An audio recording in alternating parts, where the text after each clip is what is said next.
Order the meeting of the Rockport Select Board for Monday, January 12th, 2026. We're meeting here in the Parker Room, lower level of the Opera House, and it's 6 p.m. and we have some great neighbors here. First item is, do we have any amendments to the agenda? And I actually have one, which I wanted under 6F, Act on Wastewater Regulations, under action items.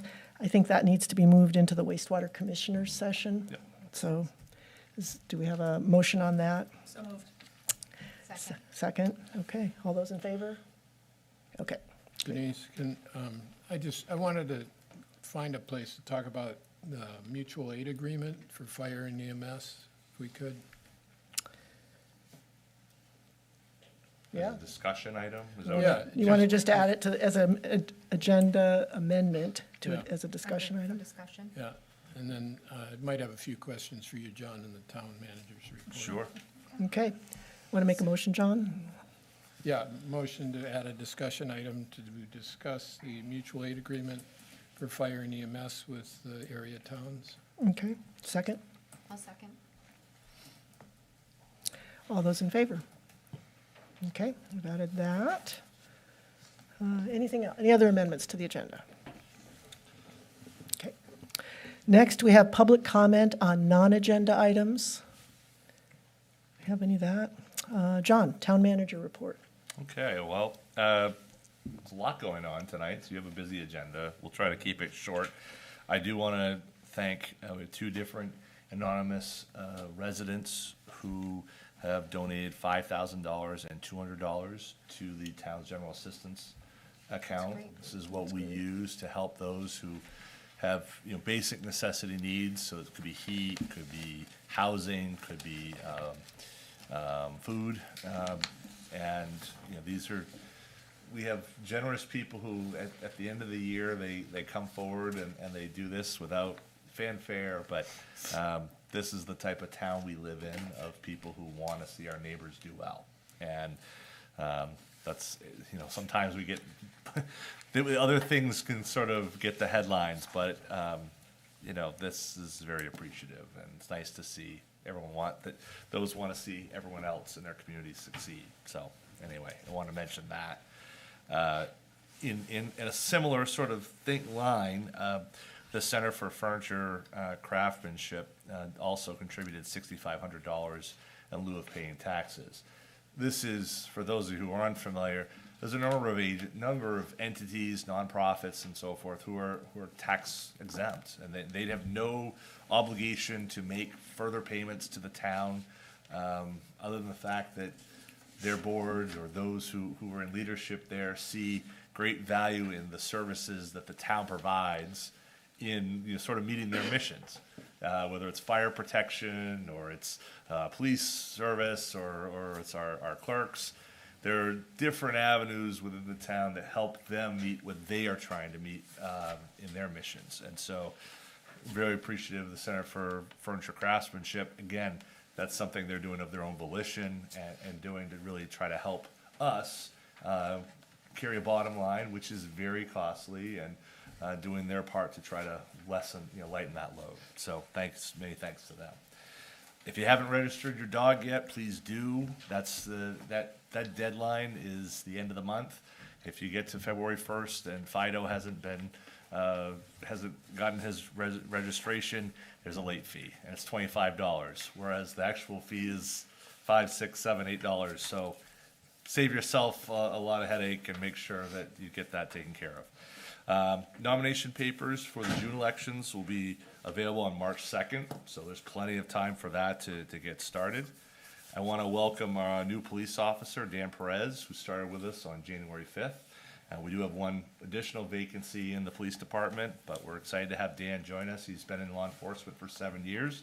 So we've got really a nice broad breadth of people who are at the start of their careers, in the middle of their careers, and those who've put in the time. So we're very appreciative of that. We have quite a few groups that are certainly meeting and looking at some of the biggest issues. Ryan talked a lot about them. If you want to know more, certainly want you to sort of dig into that issue and in my report. Quickly want to talk on the budget though, as the last thing for me. We have, all of our department heads have submitted their budget requests from just before the Christmas holiday. We're now in the process of going through all those requests, trying to clean up any areas that are missing, you know, some of the metrics and the explanations of major events for the last year, and some of the more structural pieces of the budget. We're still waiting for the month-end numbers, so at the end of December, those December 31, basically the half-year numbers. So obviously, there's still some tweaking that will go into those budget requests, but by and large, they are set, and I don't yet have an overall number. As those of you who were able to attend the budget committee meeting last week, I'm a week further, but I'm not, unfortunately, I still don't have that number yet.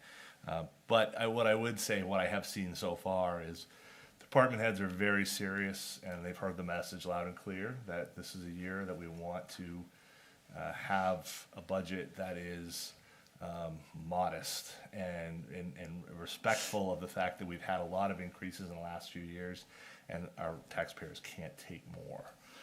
So I think our department heads heard that loud and clear, and you know, again, what final numbers are, we have a long way to go. We have about 6 weeks left until the actual final budget document is completed, but I'm encouraged with what I've seen so far. We also have the benefits task force that's been meeting with staff.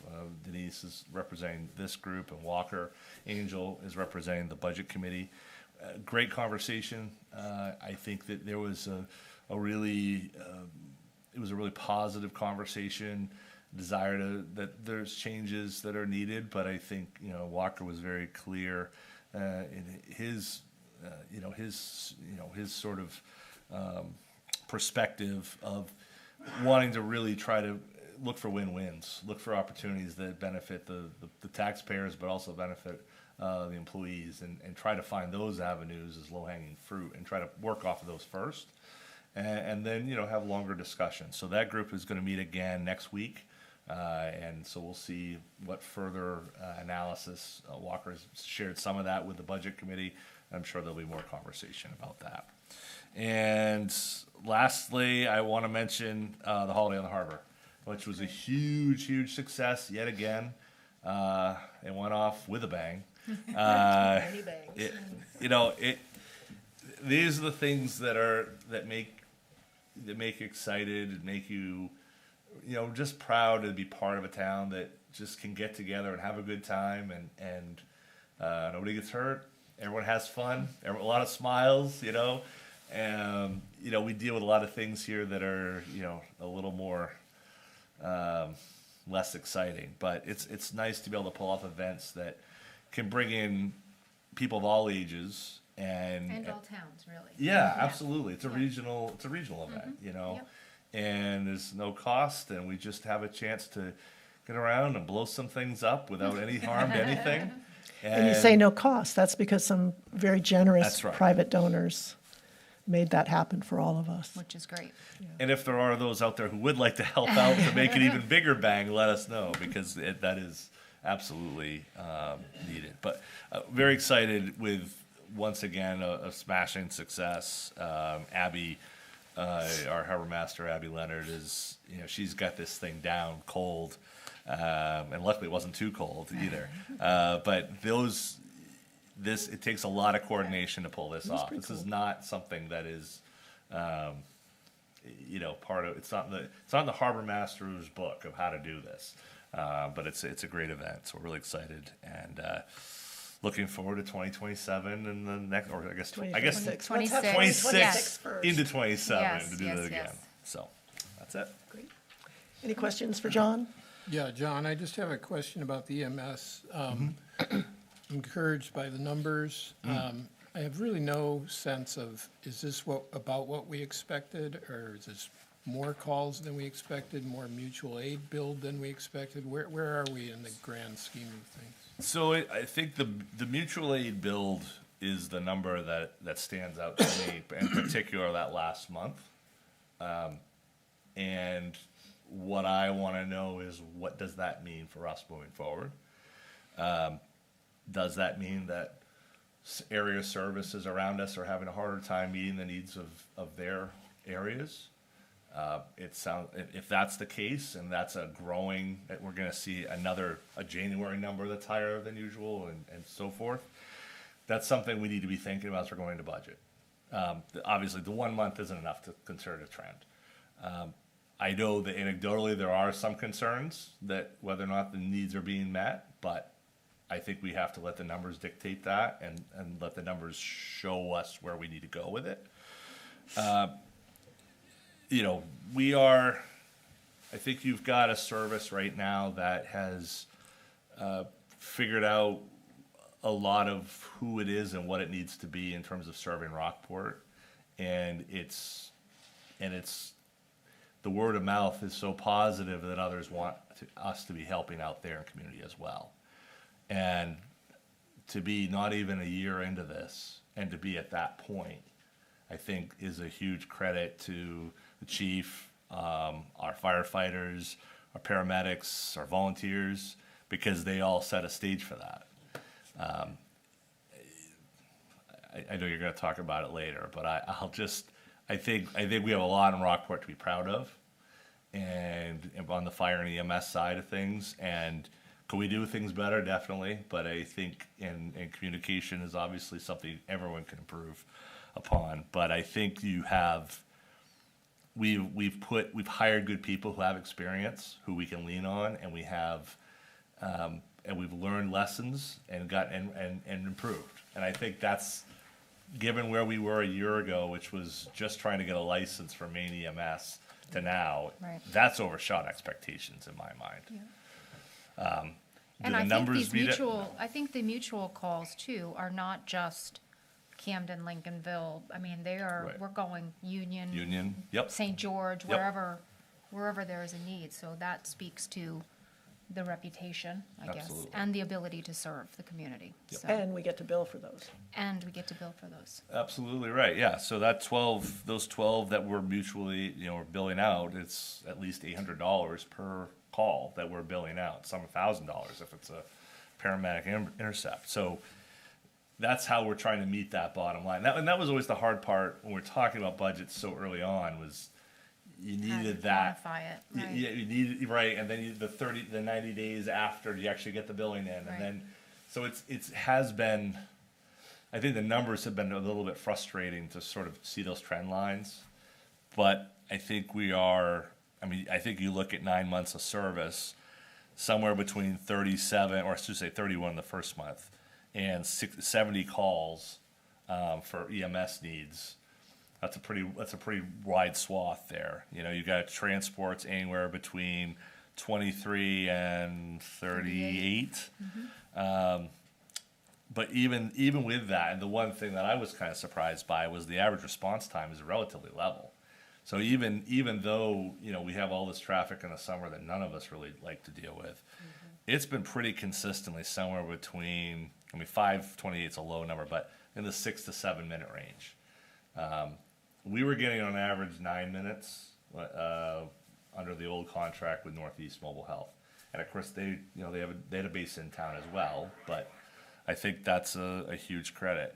The other thing I want to mention is the backup, and that can somewhat get lost in this, but the Rescue 23 backup, and I see Clay in the back of the room, who did yeoman's work to get that rig back up and going Saturday. So I heard you deserve a great deal of thanks on that one. So thank you, Clay. Thank you, Clay. Not in his budget committee role, but it's all there. Darren is in on it too. I didn't know. All apologies. Teamwork you too. makes, That's right. makes All the right. dream It's a work. village. Well done, Thank you, gents. Darren. But that, the ability to run that rig allows us to, one, not have to call mutual aid from another community, but also it's volunteers or people off shift who are coming back to offer service. Now, yes, they're getting paid, and we're obviously paying them for their time and all that comes with that. But that just speaks to sort of the ability that this has been bought in, not just on those we're paying to be here as a full-timer. This is a cultural buy-in. And that's huge, because When you add up those 155 calls that Rescue 23 has run, we could be billing out for all of those. We could be paying someone else for those. So, credit to all the department and everyone who's doing what they could, so. Excellent. Yeah, thank you. Anything else for John? Okay, next is our consent agenda. We've got and I don't think we can do it as a consent agenda because Don't think Kim was so. not present at the executive session, so And Yeah. that first one is December 8th, December correct? 8th, not Okay. December 14th, yeah. So we work on the December 8th, right? Yeah, we'll work on the approval of the December 8th minutes. Okay, Do so we have a motion? I'll make a motion to accept the December 8th minutes as Oh. presented. Okay. Second. Second, Kim. All those in favor? 5-0. And then we have the December 29, 2025 executive session minutes. And motion, I'll make a motion to accept the December 29, 2025 executive session minutes as presented. okay. Michael? And all those in favor? And that's 4-0. Okay, great. Next, our first item under action items is act on committee work plans, and we have a Harbor Committee work plan. Do we have anyone from the Harbor Committee here? We've got, John, do you want to sort of, Yes. got your notes here. This is a fairly boilerplate. The Harbor Committee usually stays pretty close to very, the nuts and bolts of what it takes to operate the harbor. they're economical with their words. Yeah, that's right. Yeah, bullet points, and let's get to the meat of it. So let's collaborate with the Harbor Master Plan Implementation Task Force. Monitor winter storage of floats and boats. Monitor and communicate the bridge project timeline and effects. Update the fee schedule, bylaws, and ordinance review. There was one item that I had mentioned in my comments as well, which was to support updates to the harbor regulations and harbor rules. There was a letter generated by the Harbor Strategic Plan Task Force that offered some recommendations, which were more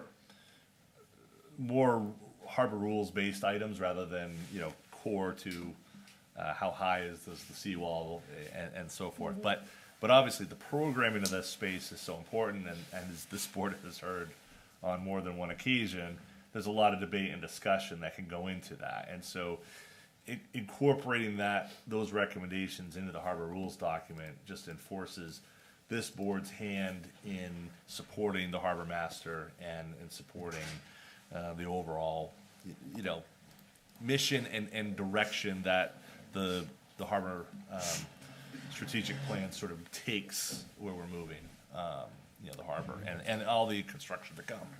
So how would we accomplish that? Would we send back the work plan and ask them to incorporate or at least to consider incorporating the recommendations from the Harbor Strategic Task Force? Or would we just say that we'd like to see those included? Yeah, you can amend it. I mean, all these committees are, effectively working for the select board. So Yeah, and if- I believe it, and in the committee, the committee's policy, that it's within your purview to make those changes and augment their work plans as needed. That seems more straightforward than try to play a game about Back and forth. back and Yeah. forth. Yeah, and that it is important, because we do have the standing harbor committee, but we also do have the task force, and now we have a different task force, but all related to improvements at the harbor, and it is important to bring those together, so. Do we have a motion, or, we can have discussion after we have the motion. Do we have a motion to approve the harbor committee work plan As amended, with the I'll make a addition- motion to approve the Harbor Committee 2026 work plan as amended. Second. Okay. Kim? Any further discussion? All those in favor? Okay, 5-0. Great. Next, we have act on committee applications. We have 2 applicants for the Parks and Beautification Committee. Charisse Cortese? Is it Charisse here? Okay. And I think we might, I know Terry is here. So maybe we'll have Terry come up and present himself, and then we can vote on the two applications. Does that make sense? Yeah, I think so. Okay. So Terry, do you want to come up and come to I guess you're having a podium tonight. Sometimes we have a Yeah. nice informal table, but we've gone formal. And you do have to speak into the microphone because the folks who are watching this from home and the recording Got will it, only okay. hear you if you, So, Hi, well, I'm Terry Abrams. I'm a photographer. I've been coming here for many years and finally moved up here almost 2 years ago. And I'm excited about joining the committee. It sounds like a lot of fun. I love parks, and I look forward to learning about it. great. great. Well, thank Great. you for Yeah, your thanks, Terry. interest. And I'm really pleased to have both Terry and Sharice as the liaison to the Parks Committee because there's been some changeover in the membership there, and it is such a great committee and is important to the town, so it's nice to have some new energy, new blood. So do we have a motion to approve Sharice and Terry as new members? I make a motion to approve both Sharice Cortez and Terry Abrams as members of the Parks and Beautification Committee. Okay, and a second? Second. Okay, all those in favor? Great. Great, thank you. Thank you, Terry. Yep, thanks, Terry. And And Sharice Sharice, if you're lives on, listening. Terry also lives on Main Street here, but Sharice has the greenhouse when you're walking along the sidewalk there. and it's- Oh, lit up yeah, pretty. yeah. And it's really Oh. lit up. It's sort of a very, for those of us who are missing green things, it's really nice to see. That's great. Great. So, thanks, Terry, and welcome to the Parks Committee. And by the way, Paula Coyne, who is the chair of the Parks Committee, has met Terry and Sharice and is excited to have them join the Great. committee. Next is also Parks and Beautification Committee, a bylaw change, and that is generated really I think it was 9 members. Well, we have the bylaw application here.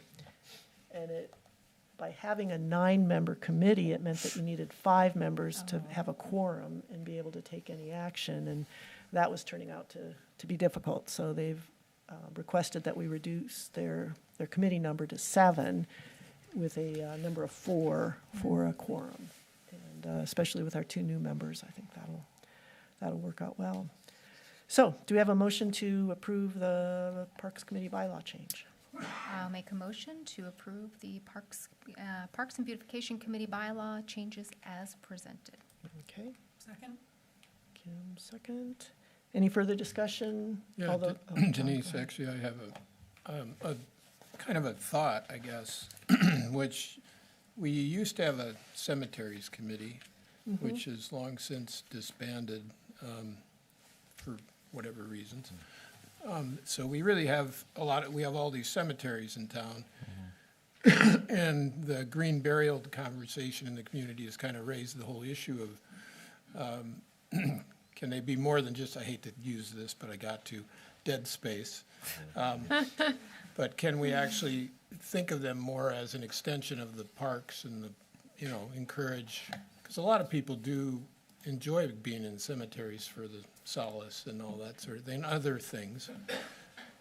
My suggestion is, could we consider making them part of the Parks and Beautification Committee as sort of overseers for what we're doing with our cemeteries? Or is that just That could get tricky. not a good fit? I mean, there are definitely some real benefits I could see to having the eyes of those who are part of Parks and Beautification. I think there are some specifics within the management of cemeteries in terms of lot prices and the like, which are probably a bit of a different animal than what they've handled. But they But also it's interesting. they have the mowing contracts and, Yeah. there's a lot of overlap there. I think so I think you're going to see in the budget some changes forthcoming that will probably make some of this fit a little bit better. Same sort of idea, John. trying to take these varied things that are somewhat similar but aren't exactly similar to try to make it fit better in the budget. I think maybe what I would probably suggest is to see where that conversation goes and see where you feel where that goes in terms of staffing. Because largely what this is the staffing support of Parks and Beautification. Somewhat will be the same, but in terms of the missions, I think we want to clarify them. So, I don't know. I think there's some real value there. But there's other avenues too. So there's the Rockport Common, right? And that's something that's been outside of their scope, but probably should be part of the scope. There's the Rec Committee, which really solely looks at the Marge Jones Field, but there are some expertise that the Parks and Beautification Committee could provide that would be helpful as there as well. So, I don't know. I think in terms of mission, it might be worth like a discussion point at a future board meeting to maybe bring in parks and talk, and talk this concept out. I think there's some value there though, for sure. Okay. Yeah, and cemeteries have sort of some very specific legal obligations. Yep. That's sort of a different, they are a place that people like to they could be a place to go for quiet and peace and beauty. Well, I'm also just kind of looking at, we have, maintenance issues in perpetuity here. Right, yeah. Can we get some value out of this beyond, just selling a burial vault? Right. Yeah, that's a good point. Right. And, I like that. and we currently don't have any committee oversight of it, so. Nope. Good point. Okay. Any other discussion? All right, let's vote. All those in favor? 5-0. Okay. Next is act on emergency operations plan, proclamation, and powers. Sounds very official. I doesn't it? know, It's this is- really. You better think about this. Jason's here, although he's not here for this. So annually, as part of our safety review, we review the emergency operations plan. And part of that is the proclamation that goes with that, which effectively is, it's window dressing. It really doesn't, change much of anything. But this is that the plan itself is something that all the department heads, and Jason as the EMA director, and we all sit down and look at annually and update. For example, last year we talked about the fact that it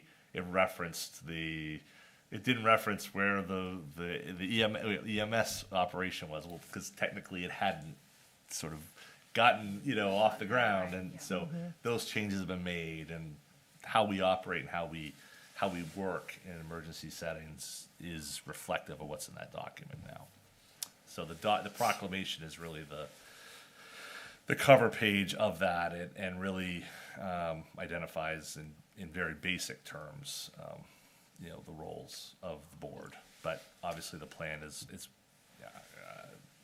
at least 100 pages long. Yeah, I was going to say, I Yes. think Yeah. I've seen that. Yes, Yes. we have reviewed It's a that. great read. It's a Yeah. great read. I think you did Before review it bedtime. last year. Yeah. So If then you we need- both went to Knox County. Yeah, I know. Yeah. Kim and I went through it. Certification. Right. That's right. Yes. We're No, gonna call actually, you guys. it's a very important document, but it is a lot of detail. Good. Do we have a motion? So moved. Okay. Second? John, any further discussion? All those in favor? Okay. Approved. Next, we have act on safety mission statement.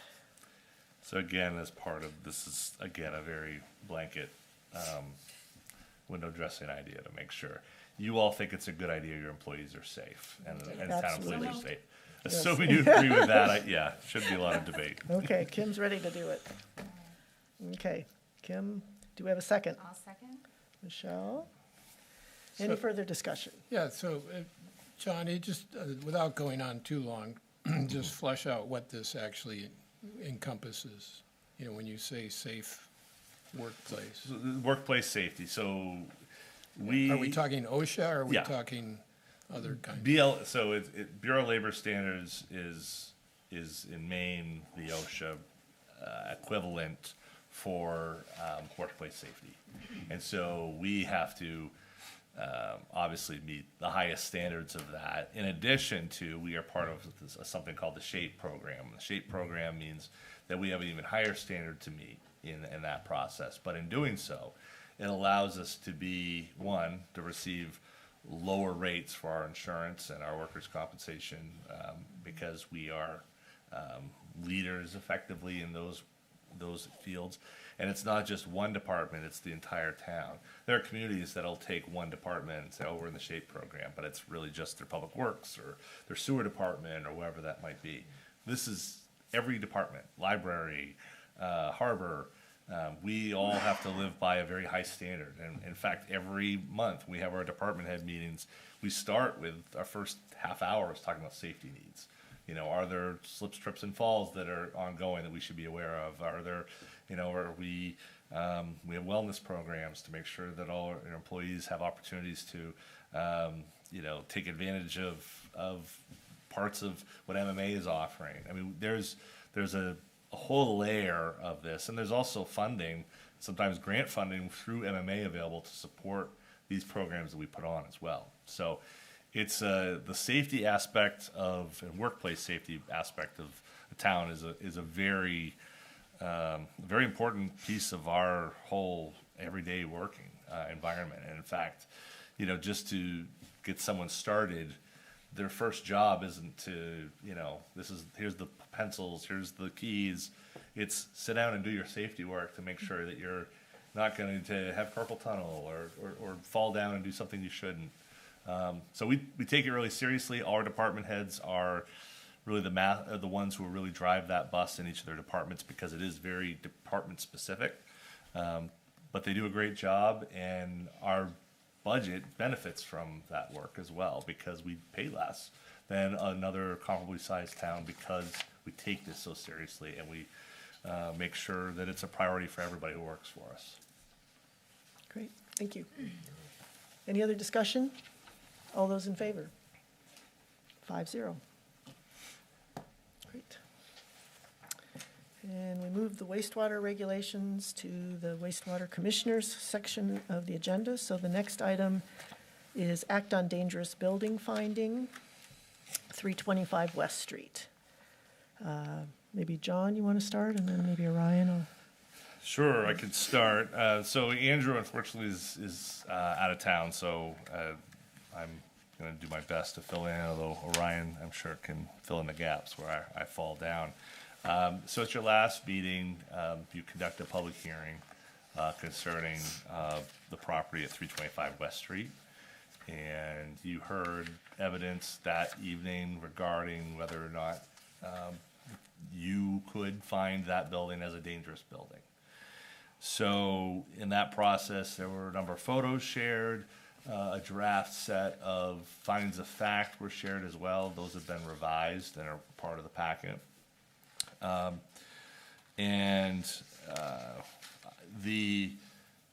your prior meeting, the timing worked out such. The attorney representing the company who holds the mortgage on the property, who's hopefully going to speak in a few moments, indicated that there was some concern about timing and a desire to place an emergency, have this go before a judge to have this heard. I'll let you can share that part of it. But effectively, by the time that we shared this memo, we didn't have some information that she'll share. We also heard that evening from Christine Annis, who's the mother of Andrea Annis, who owns the property, and had raised some concern later on in the meeting, and also shared with the board a copy of a quote that the family had received relating to cleanup of the property. I still have that quote in my office as well. So since that point in time, obviously the holidays being what they are, sometimes that doesn't necessarily, things don't work as well, and the court system is not unlike that as well. From Andrew's perspective, I'll just sort of, what Andrew's, comment to me is that as of last week, he hadn't seen any progress made on the property and in terms of cleanup. And that's referring to the initial permit that was issued to Andrianis and the family, dating back to early October. And so my comments in here are reflective of Andrew's, in his reference, which is we hadn't seen that progress. And so what I wrote in here is really reflective of there hadn't been changes by the homeowners in making that piece. Now, I understand there has been work very recently over the last couple days, and I'll let that sort of take place. But what I've written here is from a perspective of the town's, what the town's findings are. And that's really there's been a little bit of confusion and some emails that Christine and I went back and forth on Friday just to explain the situation. This matter that's before the board is really about the issue of whether or not there's a finding that this is a dangerous building. That's really the extent of that. If you find that this is a dangerous building, you have within that order a time within which you provide the homeowner to get that cleaned, to deal with the issues that you found before you potentially could take on the cleanup and attach the cost of the cleanup as a lien to the property, okay? So what's happened is there was a little bit of confusion, I think, in Christine. She and I talked a little bit about this on Friday. There is an issue that's going through the courts in terms of ownership and foreclosure. That has nothing to do with what's before the board tonight. What's before the board tonight is, you heard evidence, do you find that this was a dangerous building? What are your findings of fact? And once you've established that, and go through that order, you have an opportunity to say, okay, within a period of time, this is when it has to be cleaned. After that point in time, we take it on, and then so forth and so on. What part of this is sort of makes this a unique circumstance is that certainly the bank and the company that holds the mortgage has their own process that's underway. In some cases it intersects, in some cases it doesn't at all. The board's process and what's before the town is fairly clear cut. And I think, from what I read from the board's attempt and last time was really to try to, okay, let everyone talk and do what they need to do. And, in some cases, some progress has been made, some others they have not. So that's, I think, in a nutshell, where we find ourselves tonight. I think in terms of the representation for the mortgage company would probably want an opportunity to offer their point, and then I know Christine. Yeah, and we've got, had John also- is here too, so. Yeah. yeah, Oh, good. Okay, great. yeah. So there's still a lot that's going on in this.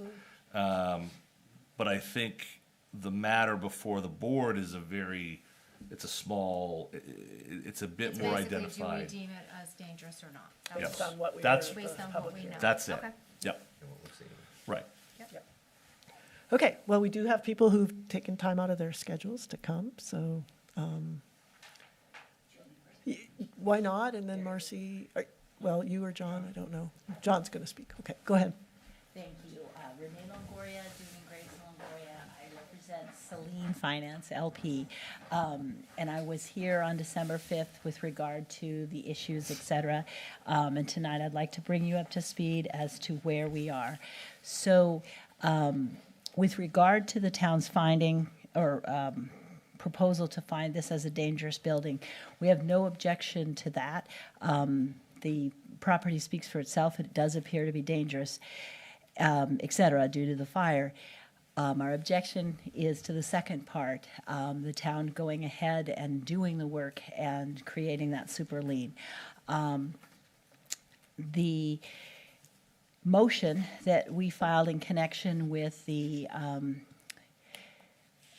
action that we brought in Superior Court was for an emergency hearing to have a receiver appointed so that that court-appointed independent officer would oversee the demolition that was necessary or is necessary at the property. Pursuant to the note and the mortgage and the main statutes, there is some power to maintain the property, to clean up the property, to address hazards, et cetera.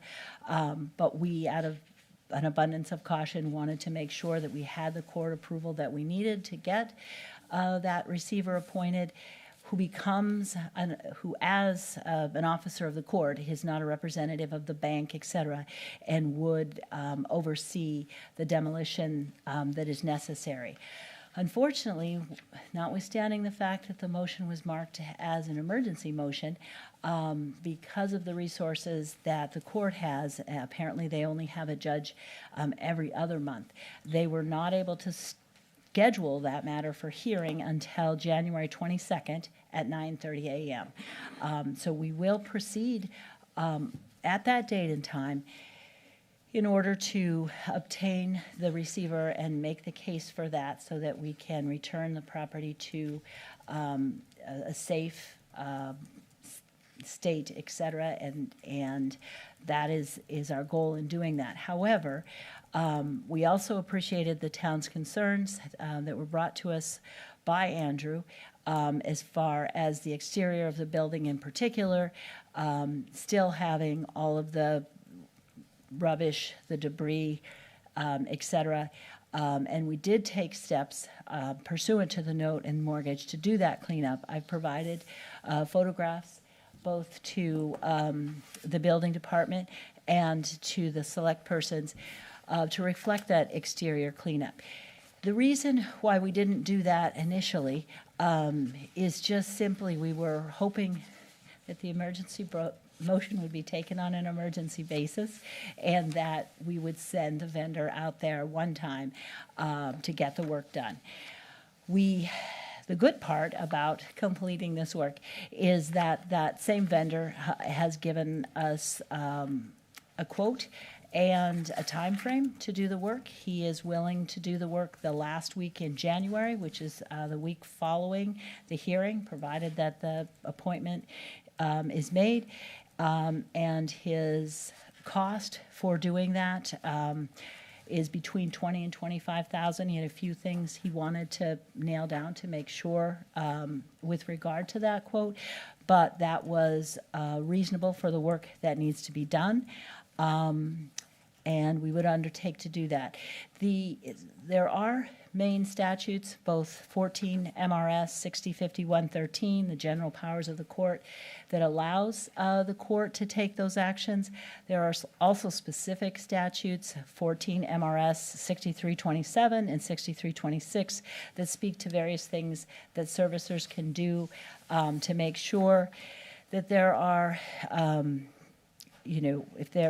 if a property presents hazardous situation, if it's a danger or a threat to the public health and safety, the types of things we see here that allow the court to find an order of abandonment and to do various things to address that. We're just hoping that the court will, act swiftly to do those things and to make certain that the receiver is appointed so that an independent officer gets to oversee this property. When I spoke on December 5th, I sincerely thought that the motion would be heard more swiftly than January 22nd. I apologize for that because I was sincere in our desire to accept responsibility for this property as the mortgage holder, to take care of the work that needs to be done and to not neglect that any further than is absolutely necessary for the health and safety of your community. Did you have any questions for me? Thank you so much. Thank you. And Marcy or John, one of...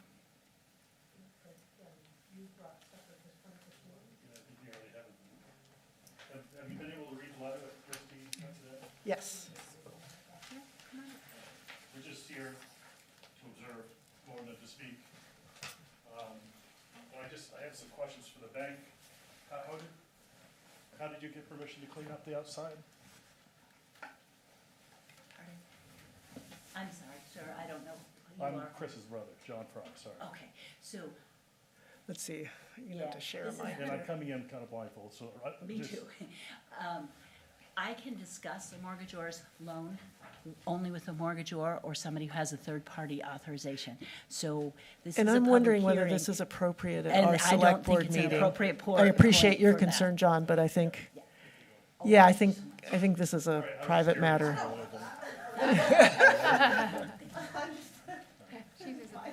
And if you guys don't want, I mean, if you don't have anything you want to add. I just want to press on that we think your action as it's written is fine, and Okay. we would accept that. Okay, Hoping you would vote on that. okay, great, thank you. Okay, well, we could have a motion and then a discussion if we want. How do we want to? Let's go forward with do we have a motion? I actually had a suggestion. It says, I move to approve the dangerous building order as presented and in support of the following findings of fact, and then the ellipsis. And I would just say of the attached findings of fact, Yeah. because then we can just keep in whole order what you've got here. So moved, Okay, Kim, as you said it. and second? Michael? Okay, and discussion. If the one thing I would caution, or this is not something that we usually do, and John might be able to dust off his old, planning board experiences, but the findings are obviously very important, and Right. and so it might make sense. And we can go through those? Is Yeah, that maybe what to you're- read that section, just so everyone Yes. can hear what is being, stated from this board's position as fact. Should I read, like, the following evidence was presented and is part of the record? Yeah, I think that paragraph and then the paragraph Okay, and then after our that actual really talks about findings. what the findings are. Okay. The following evidence was presented to the town and is part of the record. Andrew Lowe, Rockport Code Enforcement Officer, presented his findings of fact dated November 19, 2025, and we had that at our meeting on December 8th. Mr. Lowe shared that a May 13, 2025 fire caused extensive damage to the structure at 325 West Street and its contents. Following the fire on May 13, 2025, Mr. Lowe walked through the property to determine its habitability. Mr. Lowe documented the interior and exterior of the property with 7 photos included in the November 19, 2025 findings of fact submitted into the record.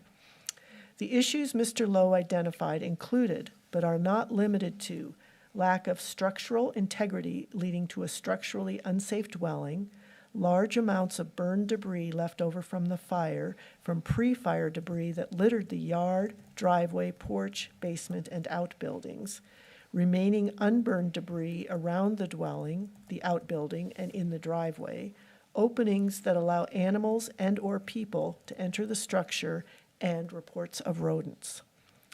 Based on testimony and the evidence presented and made part of the record, the board finds the property exhibits the following facts. The dwelling is structurally unsafe. The dwelling is open to animal infestation. The structurally unsafe dwelling is accessible by people. There is an excessive amount of burned debris in the yard and the dwellings. There are excessive amounts of household garbage in the yard and driveway.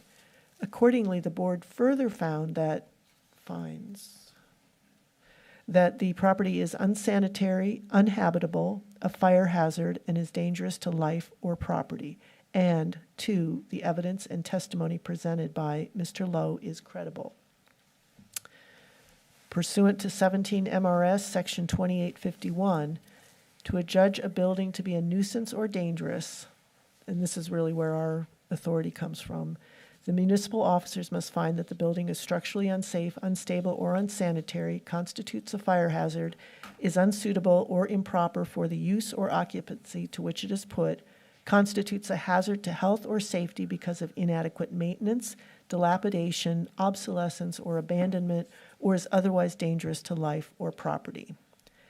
Based on the foregoing findings, the board concludes that the building structure is dangerous or a nuisance because it is structurally unsafe, unsanitary, constitutes a fire hazard, all structures on the property are unsuitable for use or occupancy, and the property constitutes a hazard to health and safety. Therefore, it is ordered that to protect the health, safety, and welfare, the building is to be immediately secured to prevent occupancy or use within 24 hours. And be it further ordered that to protect the health, safety, and welfare, the dangerous, unsafe, and unsanitary conditions associated with the dangerous building to be abated no later than March 31, 2026, to the satisfaction of the town's code enforcement officer, such abatement to include demolition and removal of the building if necessary. Continue reading all the orders. I think we that's get the probably- idea. The findings are, The yeah. key thing is to have the date by March 31.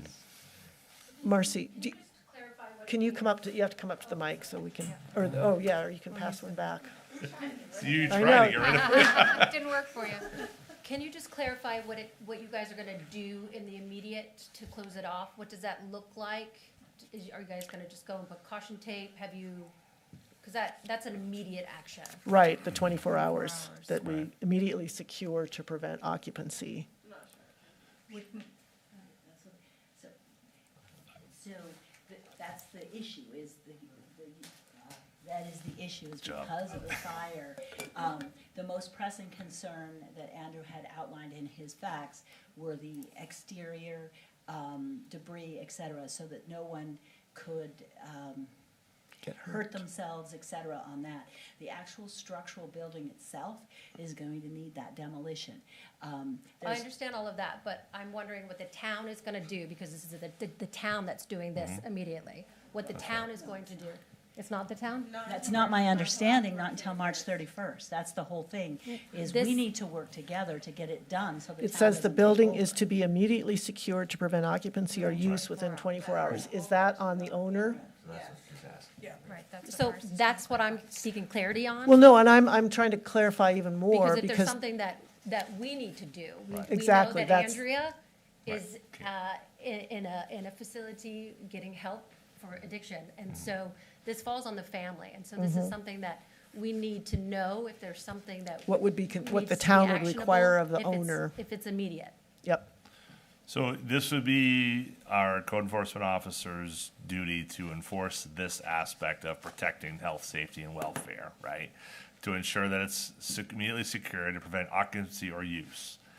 Now, in its current state, it could neither be occupied nor used because it is in such bad condition, right? So the town would have, I think you're talking about caution tape, you're talking about to let people know that this, Posted as- aware, people are aware of this, of the concern.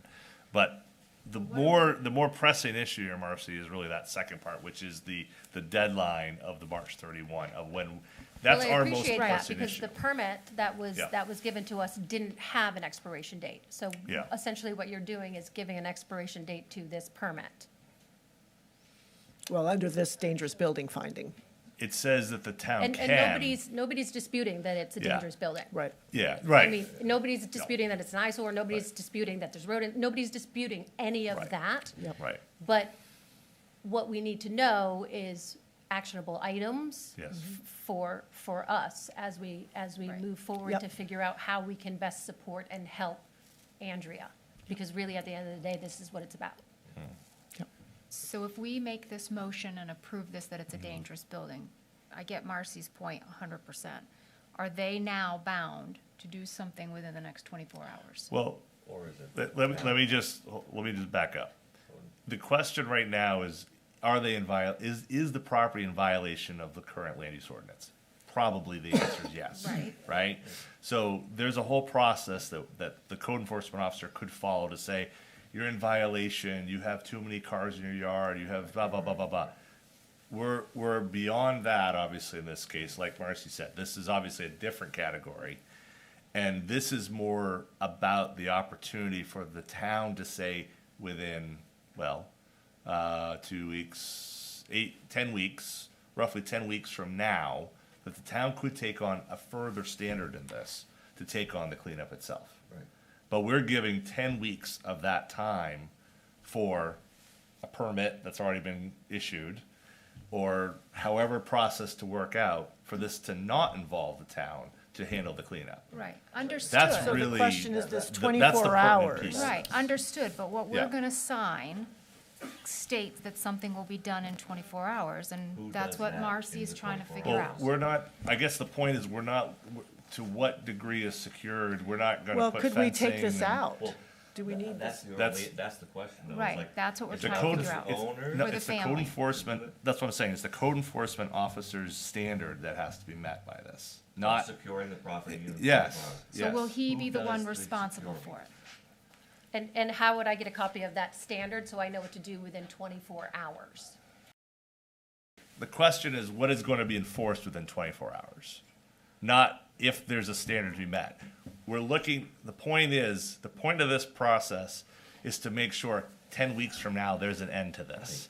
Right, we That get within that. 24-hour issue. No, but John, Totally. there's We the- all get know that. that, but I it's, understand and that. we're What not I'm- disputing that at But, all. right, what I'm saying is, there is no one here who is going to be concerned whether or not it's metal fencing or caution tape. That's the standard for the code enforcement officer to work through with the landowner. But so- we're talking 24 hours, And Andrew's so, not and here. Andrew's not here. And If- we, If nothing is done in 24 hours, who's in trouble? Potentially, legally, by what will be. If it's not secured within 24 hours, it would be the landowner. Okay, who is, so- yes. who is in a That- rehab But that facility. standard has to be, passes- I understand that. I'm just asking the simple. I'm wondering if we 24 can I take think we, this out. can we take that out of this Yeah, can we- order? Do If we it has have to to have be it Since, secured since 24 we hours? don't have 24 hours, anything Who is specific. supposed to do it? Right, And if it's the only property owners that have to do it, that's all we need to know. And then we what do tell they them need that, to do? You have to secure it. And then the standard for what's secure is open to interpretation, and Andrew's not here, so he Right, won't be doing that's what it I'm saying. anyway. That's So what it's I'm really saying. So not- are you telling Marcy that caution tape is fine? yes, Okay, Okay. that's yes. that's So- on public So you- record. You could change the 24 hours to 48 or You can change it, yes, Yeah. Or yes. however, When is Yes. Andrew when is back? Andrew back? He's back next week. well, can we make the decision and say, within the next 24, 48 hours, whatever, the homeowner or their representative, because we know the homeowner isn't available. Right. Needs to secure this with caution tape. I mean, is it Sure. that simple? Yep. That, May I speak to this? Sure. That's Please. the board to decide. May I? Yes, you may. If nothing happens, then a piece of caution tape will be fine. But the problem will lie if something does happen. And Right. then who And will then be who is liable for, I'm concerned with this section being in here, both for the family who's trying to do the work and for the bank. When we talk about the landowner, because Massachusetts is a title theory state, if someone's hurt, they will sue Andrea, but they will sue the bank. And they will say, you knew because you received this finding of fact, and it said that within 24 hours you had to secure this. And we've done what we can do to take care of the issues with the exterior, so there's not something obvious that somebody's going to hurt themselves on, et cetera. But I'm concerned with the language remaining for this 24 hours, both for the family and for the bank. It seems like folks are working together, you know, if the family wants to have a greater role in it, we can work with them, that's fine. We just don't want the town to take the charge of this, because then that all comes and we ahead don't want that of either. our mortgage and any equity that the borrower would have. So we're trying to be but we would, responsible. we wouldn't until the 31st, Right. right? Exactly. That's So that 31st. part of, I do- have no objection, okay. because that will be in the court's hands, how that's handled, either way.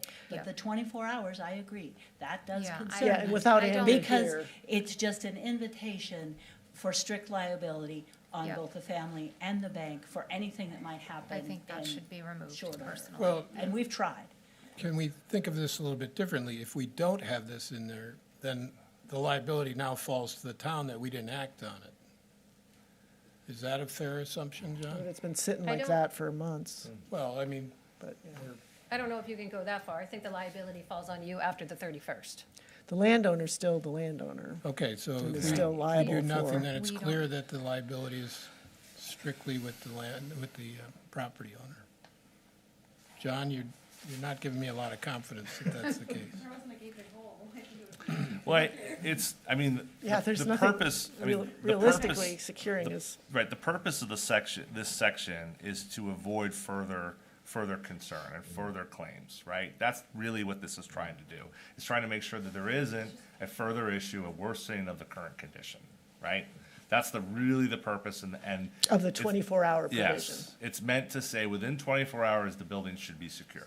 To take from the town's prior situation, we had the property on the corner of Park Street and Simon's Corner. This language was also during that section. And we, at that point in time, there wasn't necessarily concern because it wasn't a fire and that there wasn't, open, places for people to go in. But certainly, it was probably a more present danger, or I as mean, much a present the danger. bottom line is, this isn't even about the property. It says the building is to be immediately secured, and there isn't a There way to isn't a secure this building. building. In the Park Street one, there were some windows that needed to be boarded up, something like that, and that would be logical. But you can't do But that to that's this not- building. Right, you applicable here, can't, so right. Yeah. my gut instinct is like, do away with that. 24 hours. Yeah, I don't see that as being a helpful thing in this instance, and if we don't have any advice as to what Yeah. else it should be saying. So I would, I would strike that. I would strike it, Yep. and then just start, And then therefore, it is the ordered. clock starts, and it has to be done by the 31st of Yep. March. And then you all can decide if you want to post it, whatever protections you want to have in place for potential liability, that's really up to you guys as landowners. All right, thank you. Okay, Thanks, Marcy. So I have one more question. On this property, there is, at the moment, there's the burnt shell of the home. Then there's another There's a garage. freestanding garage, two-car garage. There's a vehicle parked in front of it with a smashed windshield. Are we talking about all of that coming off the land when this Yeah. by gets March done? 31st. In other words, the whole thing is scraped clean. We want every bit that's dangerous removed. Right, but like Well- if the garage is if the garage is standing No, the in, garage, Is it dangerous? looks pretty Is good. it dangerous? I guess that's the question. so, yeah, then if we're talking about the garage, then we need clarity on that as well. Yeah, because the garage is. The garage The garage is looks good. standing, No yeah. reason to There's no demolish fire the in the garage. Yeah. right? There's- So The are house, we talking clearly, about, but- so we're talking about just the house? Your question is just the house Jim. or the other Cars and all that outbuildings? stuff, right? Are we talking about the property, or are we talking Oh, about one building on the talking property about as the being building. dangerous? The building It's a itself, the building dangerous was damaged building. by the fire. And But- it continually talks about the dwelling.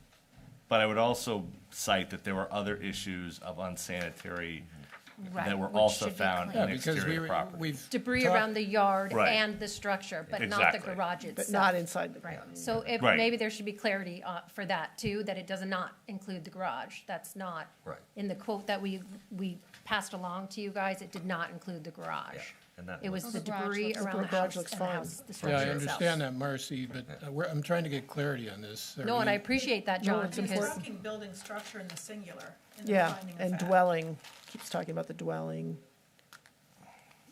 Yep, It's The not saying finding- buildings, it Yeah. says building. yep, the dangerous building. I think the findings should probably be amended to include that it's referring to the principal structure. All right, Okay, that's fine. primary structure or That's, something. it's not in there, but it should Yeah. be. okay. good catch, John.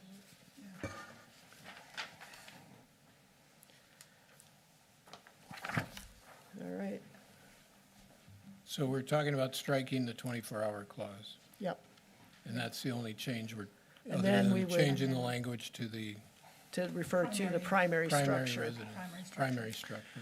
Okay. So when we say, it says the dwelling, so the board, and back to the based on testimony and evidence presented, the first place we actually get into, Basically, you just take out, you just It add, says the structurally unsafe dwelling.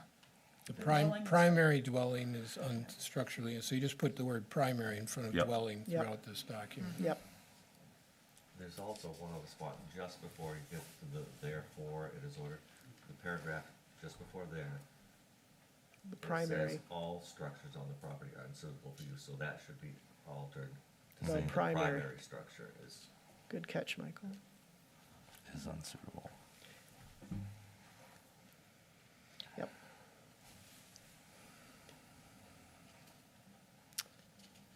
Okay, I think what we should, well, let's see, Do we, a new motion we need a new with motion, amended?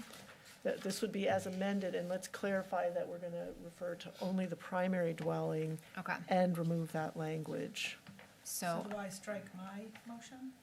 well, your motion still stands, right? Yeah, Yes, so you do can we, But now we Withdraw need it. a new motion? If you Do we vote? accepted all of those changes as a friendly amendment, meaning that you meant to say it, you just forgot, and whoever seconded it as a friendly second, we can just move on with that motion and So second. moved. okay. Okay. And who we seconded? all, let's Michael just Trying to clarify for us, we're gonna refer to the primary dwelling Yes. Correct? as the focus of the dangerous building determination, Striking a reference to And all strike- structures. all structures. Yeah, We still removing need, the 24-hour. and removing the removing 24-hour 24-hour, provision. yeah. And we still want the property cleaned up, Yes. all yes, the debris removed. fine, Right, yes. that's in there. But that's already in there, and that's separate from the primary dwelling. Correct. That is the dangerous building. So when we're saying debris, we're including the trashed Cars, car. the and- trash. Yep, all Yes. the, Okay. yep. Okay. Are we ready for a vote? Yes. Okay, all those in favor? 5-0. Okay. Good. Well, I mean, that's sad, but it's, I'm glad we got the clarity we got, and this is what the town It was needs. So, helpful, yeah, thank you for everyone. really. Input. Okay. Thank you, everyone, for coming on that. All right, the next item, Do you want to edit the mutual aid on the discussions? yes, but we're just moving into discussions now. Okay. So we'll just go through what we've got there, and then item D, I just add as mutual aid. Okay, Rock Road discussion. This has been an interesting situation. We talked about this at our meeting in December and made some statements and indications of where we were. We've gotten a lot of input. And I think I'll just start off with, we've received letters, comments, mostly from Camden residents, but also a few from Rockport residents regarding the Rock Road issue. And it's a confusing issue. There's several issues that get all mixed up when you read these letters. There are different concerns by property owners and pathways folks. So we wanted to just lay out those issues as we understand them. First is the Department of Environmental Protection, the state agency permit that was issued to address some remnant of a railroad bed there. Neighboring landowners filed an appeal of that permit. They requested a stay, which was denied by DEP, but the DEP did let them know that if the landowner pursued any action under that permit and lost in the appeal, that would be at the landowner's risk. We have no involvement in the DEP permit. That's a state process. That's on its own track. Second is the town issued an excavation permit in reliance and following the DEP permit. But since then, and that permit was appealed by a neighbor, but since then, that permit has now been withdrawn. The appeal of that permit has also been withdrawn. So that issue is just gone. That's not an issue anymore. Then we have some, Just want to clarify, Yeah. who withdrew the permit? the landowner. Yeah, so the landowners decided to give it back. The landowner said, let's not have a big fight at the ZBA. I don't know what, but the Okay. landowner gave back the permit, withdrew the permit. That meant that the neighbor who had sued over the permit withdrew their appeal in front of the ZBA. So the Zoning Board of Appeals is no longer engaged on this issue. That, again, was not something the Select Board was involved in, but even for everybody's information, that notice, that proceeding is done. Another issue that's come up through the discussions is some neighbors and other residents up there in that area have expressed concerns with a potential housing development. And that was sort of underlaying some of the concerns is, oh my gosh, what's going to happen to our nice quiet little area? There's going to be this big housing development. A housing development would require compliance with the land use ordinance and approval of the planning board. That process would be public. Residents with concerns or wanting information can all participate in that. Again, the select board is not involved in the planning board process, and to date, no development plans have been submitted. The issue that some of the letters and comments have asked the select board is to use town resources to clarify the status and ownership of what's referred to as Rock Road. There's been some back-of-the-envelope review of various deeds, suggesting that at some point the town may have owned or had an easement to this land. Our town attorney has advised us that there is nothing clear-cut on this issue, and any resolution of it would take significant legal time as well as town staff time to dig into this. There's nothing on the face of the town tax maps or other readily reviewable documents to suggest that the town owns this road. Indeed, the deeds granted to the neighbors along the road area suggest the contrary, that they have clear title to their property with no easement or other encumbrance from the town of Rockport. We fail to see any town interest in using scarce town resources to potentially upset the clear land titles issued in the area to our very own residents. This could be a legal quagmire with no apparent benefit to Rockport taxpayers or residents. At best, if a title search indicated some town interest in the property, it would likely require a lawsuit against our very own residents to demonstrate legal ownership. This last point is simply not how the town or our select board intend to treat our own residents. Importantly, the creation of a path along the area of the Old Rock Road doesn't require the town of Rockport or the select board to allocate precious town resources for a potentially contested legal review and fight over legal title. Indeed, that's exactly the opposite way of obtaining public access. Antagonizing and threatening the property owners is simply not how good public pathways are established or sustained. As we stated at our December meeting, it is our understanding that the landowners along the Rock Road would be potentially willing to grant limited access to the public to the Rock Road. Now, this may have changed with the vehemence of some of the Pathways members or liaisons and other resident letters, but we still believe that this issue is best worked out cooperatively by those most immediately affected. Lastly, a title search and opinion is not uniquely in the power of the Rockport Select Board. Any third party may use their own money and time to conduct such a search. We're simply saying we don't see a general town interest or taxpayer benefit to spend town money or town staff time on this issue. It's also worth mentioning, since a number of folks who've gotten engaged on this issue who may have moved to this area more recently, the Rock Road path runs parallel to the joint sidewalk bicycle pathway that Camden and Rockport successfully collaborated on along Union Street, and that brings the two towns together, already accomplishes many of the things that the letter suggests the new Rock Road path would. We prefer to pay attention to and ensure maintenance of the pathways we've already invested in, rather than throwing resources at new projects. One other issue that is within the scope of the Select Board's responsibility needs to be mentioned. And this issue originated with the Camden Rockport Bicycle and Pedestrian Pathways Committee, an entity created by and subject to the approval of the Select Boards.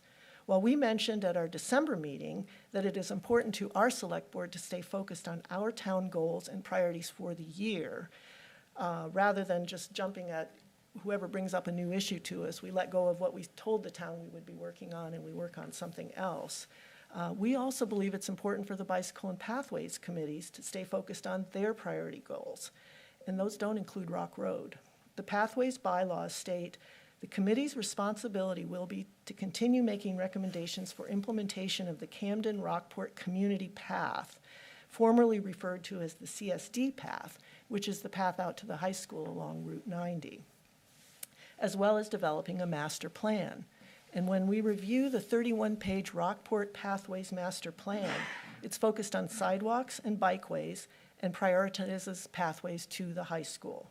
While some of the high-priority work in the master plan has been done, the CSD path remains on the drawing board, and we would expect that to be the focus of our Pathways Committee. Again, nothing would prevent any of the individual pathway members from being able to work on other issues that they care about. But to do it in the name of the Camden Rockport Pathways is not consistent with that committee's role as approved by the Select Board. In sum, our goal as a select board is to ensure that town resources are used for the maximum possible benefit of all of our residents. We don't believe that spending money on Rock Road fits this goal. We encourage the individuals who want to pursue a path along the Rock Road to work with the neighbors and come up with a collaborative solution that works for everyone. So, thanks. Do we have a comment? I didn't mean to take all the. It's been very confusing reading things. I mean, I've been dismayed a few times when I read some of the letters because things seem to be conflated with the best of intentions, I think, for everybody. And I'm our liaison to the Pathways Committee. So I know that there's a sincere desire for the committee to promote that Rock Road pathway, or whatever it's gonna be called, would be called, because it's been spoken of for years and years, like 30 years, I guess. But there's nothing that I've seen either, and from the lawyers, and from the lawyers for Szymanski, the one who owns it, you know, was very clear in showing that back as far as 1924, so 100 years ago, there's nothing mentioned in any of the deeds about, you know, an easement going across their property. You know, I mean, it could be a cool thing, but it doesn't seem like it's right for us to be intervening harshly and spending a lot of money on something that we already basically know. Yeah. Yeah, and I think we've heard from some of the other landowners that are feeling quite threatened by this notion that they don't actually own what they were told by their title company and their insurance company And that since they the owned. permit has now been pulled or returned, that indicates, at least for the time being, that the pressure is off for having that excavated, which I think was the Right. highest alarming Well, I think thing for that was people. that was the immediate concern, Yeah. right? Yeah. Was Yeah, that so there were that's- gonna be equipment, it was that gonna be heat is off demolished, now. so that permit's been pulled. Yeah, I think it gives people time, I mean, but I think, you know, the latest we received from Hanscom Collins and Rudder, I think, you know, is that they have the information back to 1924. Yeah. So, I mean, it seems that, you know, if people want, I mean, things have come that say, we want to fundraise, we want to do that, and if I think Pathways wants to do that, or citizens want to do individuals, that, then that's fine, and I would encourage collaboration between people, but I'm just not sure that investing $25,000 to $30,000 of taxpayer money right now to find out something that our legal experts and many title companies have already done makes good fiscal sense. It also gives neighbors a chance to talk amongst each other and do it civilly. Right, right. And come to a consensus that works for all. While maintaining some of the historical value of the road, but allowing a property owner to do work on their property as well. So, you know, I hope everyone talks to each other. Yeah, that's really the key to any trail of any kind that I've ever experienced. And Denise, to your point, which you made many excellent points, thank you for recapping all that. You know, you go to the master plan for the Pathways Committee and, you know, it overwhelmingly refers to sidewalks. It prioritizes those walkways that provide the most benefit to the most number of people. It very explicitly refers to working on a multi-use pathway from Rockport Village along West Street, multi-use pathway along Route 1 from Camden. I mean, buried way in the back in the addenda is possible other trails and ranked by priority. And Rock Road is mentioned there, but as a low priority pathway. So, you know, I'm not sure how the focus became so laser focused on Rock Road by the Pathways Committee. It seems off mission. yeah, I think it was the impending possibility of it being excavated. That was what really lit the fire. Well, and I Yeah, can certainly with some of them- appreciate with that. some of the members. You know, the historical significance of what was there. Yeah, But I also have walked it Yeah, since same here. then, and, you know, there's also a landfill in the middle, you know, right at the head of it. So it's not like it hasn't been tampered with over the years. Exactly, so. yeah. Yeah. But the heat is off now, thankfully, the permits have been pulled, so Yeah. I think that's an important Yeah. overarching. Yeah, and I Folks think can it's, talk. it's unfortunate, though, that, to your point, again, Denise, that when this came up and people started talking to lawyers and going back through claiming this right or that right, it polarized landowners. They wanted nothing more to do with any public access. I mean, it was textbook, Yeah. exactly how not to do something like this. Yeah. So, anyway, Yeah. enough said. Do we need to have a motion on this of any No. kind? Nope, just a just a discussion item, and I think we just wanted to sort of, we've been sort of just getting inundated with letters, we've been seeing the reports in the paper, and I think we wanted to make our position clear, and we'll do that. Since you did a nice job of summarizing things, Denise, do you want to send your written Yeah, maybe- comments on behalf of the select board On behalf of the select board. to the local media? I think that makes sense, since so few people come to our meetings. Right. Well, it gives Well, a it's a clear good summary statement. of what, Of what we've looked at. considered and what we've looked at, so I do think that that would be beneficial. Yeah, okay. So before we move on, can I grab the microphone? Come on up. Sure. Thank you. You're in a difficult position, I know. I Can you appreciate identify everything you yourself? said. Rob Danaher. Can somebody address what a prescriptive easement is? Because I went back and listened to some of the things that happened in this room almost exactly a year ago. And it was a planning session for how to get prescriptive easements in place. And there are people in this I room that would were in be that meeting. Pushing beyond my law school memories. Yeah, but people were advocating for it, so somebody must at least have an Well, I think idea it's- what it is. I think it's the equivalent of adverse possession, but not of the title, but of the easement. Yeah. So, and I don't know what it takes to get a prescriptive easement. You know, it's open, notorious, and hostile are sort of the watchwords when you're getting adverse possession.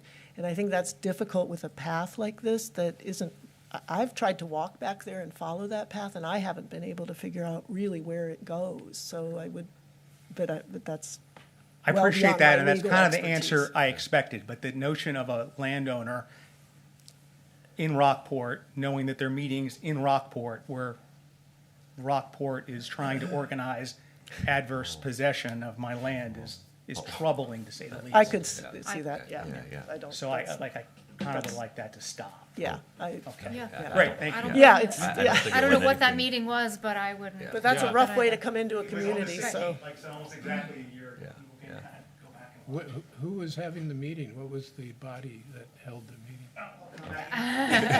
It was the Pathways Committee, and I didn't know they existed till all this cranked up, which is odd, because supposedly they're working with me. But it was one of the joint meetings. Sometimes Oh, I it was the two understand communities. Rockport holds one, sometimes Canvas. So a joint meeting in this room, and it was, Wow. people were getting recommendations, how do you get your prescriptive easement in place, and scatter wood chips, do it quietly. Oh, and I think, Wow, yeah, that's- I think that was in regards, not to Rock Road, but to a different potential thing that goes out under the power lines or whatever by the high school, but the same I think it concept. was too, It but sure it's sounds very awesome. easy Still for a people to get concept, confused. right. Yeah, That yeah. confusion has come up, and in the Yeah. context of this, that has come up. That, Yeah. well, if that doesn't work, people have been using it for 20 years, we'll put a prescriptive easement in place. Yeah, There's no yeah. such thing. I mean, I don't think there's such a thing. I'm not a lawyer. But And I'll there- say, there is- there that is such I a thing. recall that being discussed, and I was sitting back going like, oh, this is kind of a theoretical discussion. And I didn't give any credence truly, and I haven't heard anything that's progressing. Like, I just want to reassure you and everybody that nobody in the Pathways Committee is working on a prescriptive easement for anything. I hate But- to do this, but I'm but it was- unconvinced. Oh, yeah, no. There was a work day that was, Yeah, I don't know, they- about a they- month or so ago, where it kind of seems like the plan that got laid out got executed. That people were clearing land that was technically private property. Oh, Don't know. Thank you. Well, I do Anyway, think, No, I do think thank one you, yeah. upshot of what we've been thinking about is that we haven't really been very engaged with the Pathways Committee, and I think that's something that we want to have Michael's more. the liaison. Well, I know, Yeah, we get the liaison, reports, but I'm I'll- thinking, be total candid right now. I had not been aware until after I saw it in the paper that a number of Pathways Committee's members had put a letter into the newspaper. that you hadn't seen And or. I hadn't you even, hadn't seen it, nobody had right. told me, you know. So it and- wasn't and- discussed at any meeting, Mike? No. I mean, unless, I think that some of them discussed it amongst themselves, obviously. They all went rogue. And there were 2 Rockport people that signed on to it, and I think the rest of it was all the Camden members. And what's happened, the pathway, when I started a slight involvement to it, every month, both towns met, you know, but then we realized, well, Camden has theirs and we have ours, so we just meet quarterly now. But this letter was a surprise to me, and it made it sound like the entire Pathways Committee was united in a front, Well, and we it's- aren't. It sounds like there might have been a cleanup effort or a work day that was a surprise to Yeah. landowners too, so. Yeah, I did not, I think- yeah. Well, because the pathways, especially the pathway to the high school, is something that really is important to us in Rockport, I think as the select board, we should be more engaged on what's happening with that, what efforts. I saw Rockland got, you know, a significant grant. There's significant state grants available for creating paths and Yeah. trails, and I'd like to, I think it's incumbent on us to work with our committee to make sure we're taking advantage of those to achieve the interests and Yeah. objectives of the committee, so. Okay, next we have, sure, Sure. come on up.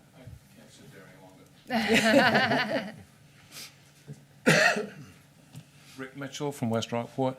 Can you not make that an official document for the town? Sure, you mean And- what? And The- support it by this board? Yes, It has That's no what we effect just- on me either way, but I just think the next board down the street, 10 years or 15 years from now, would benefit from your findings today. And I'm pretty sure the lawyers that spent time and money on that did cost oh, you us- mean the thing we received? What the- you just read. What I just read, Oh, yeah. What you yeah, just read, Yeah. and We'll adopt put the that other in the stuff to record. it, just for other people's purposes. Sure, I think you did well with it, so. thank you. Rather than, because I thought if you're just going to leave it as discussion, Mm-hmm. it could be pulled up any time in the future and said, well, nobody really agreed to it, they just discussed it. Well, we were, if I can interrupt, I apologize. We just discussed sending that to the media on behalf of the entire select board. Okay, I didn't hear that, yeah. Yep. But, and I think it should be put into the minutes We'll and put it made in a the document minutes for today's Yeah. as meeting. part of the, yeah. Yeah, yeah. Thank you. yeah. Great, thank you. That makes sense. All right, next we have a Budget Committee update. And we've got our Budget Committee Chair, Clay Tolman, is here, so.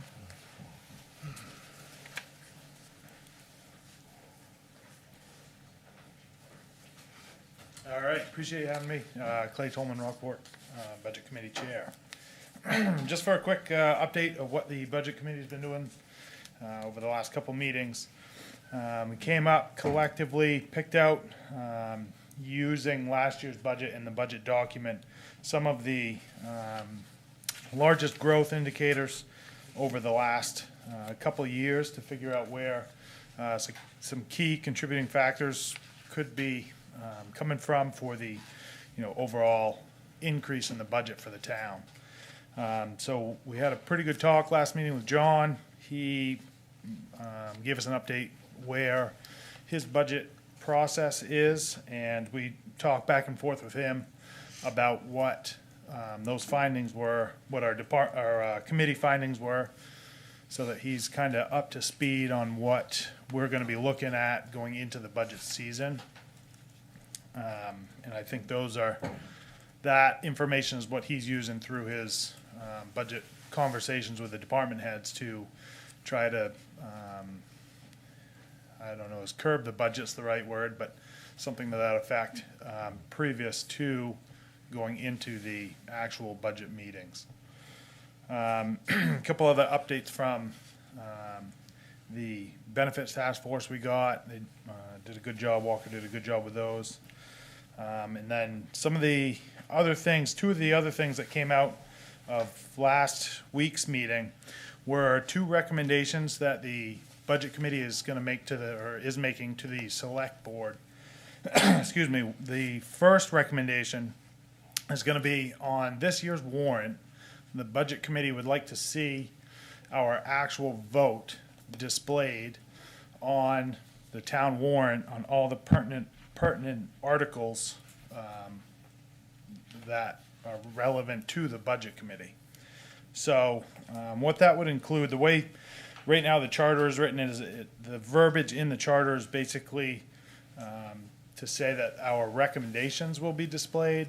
That's, I think, where it's open to interpretation a little bit.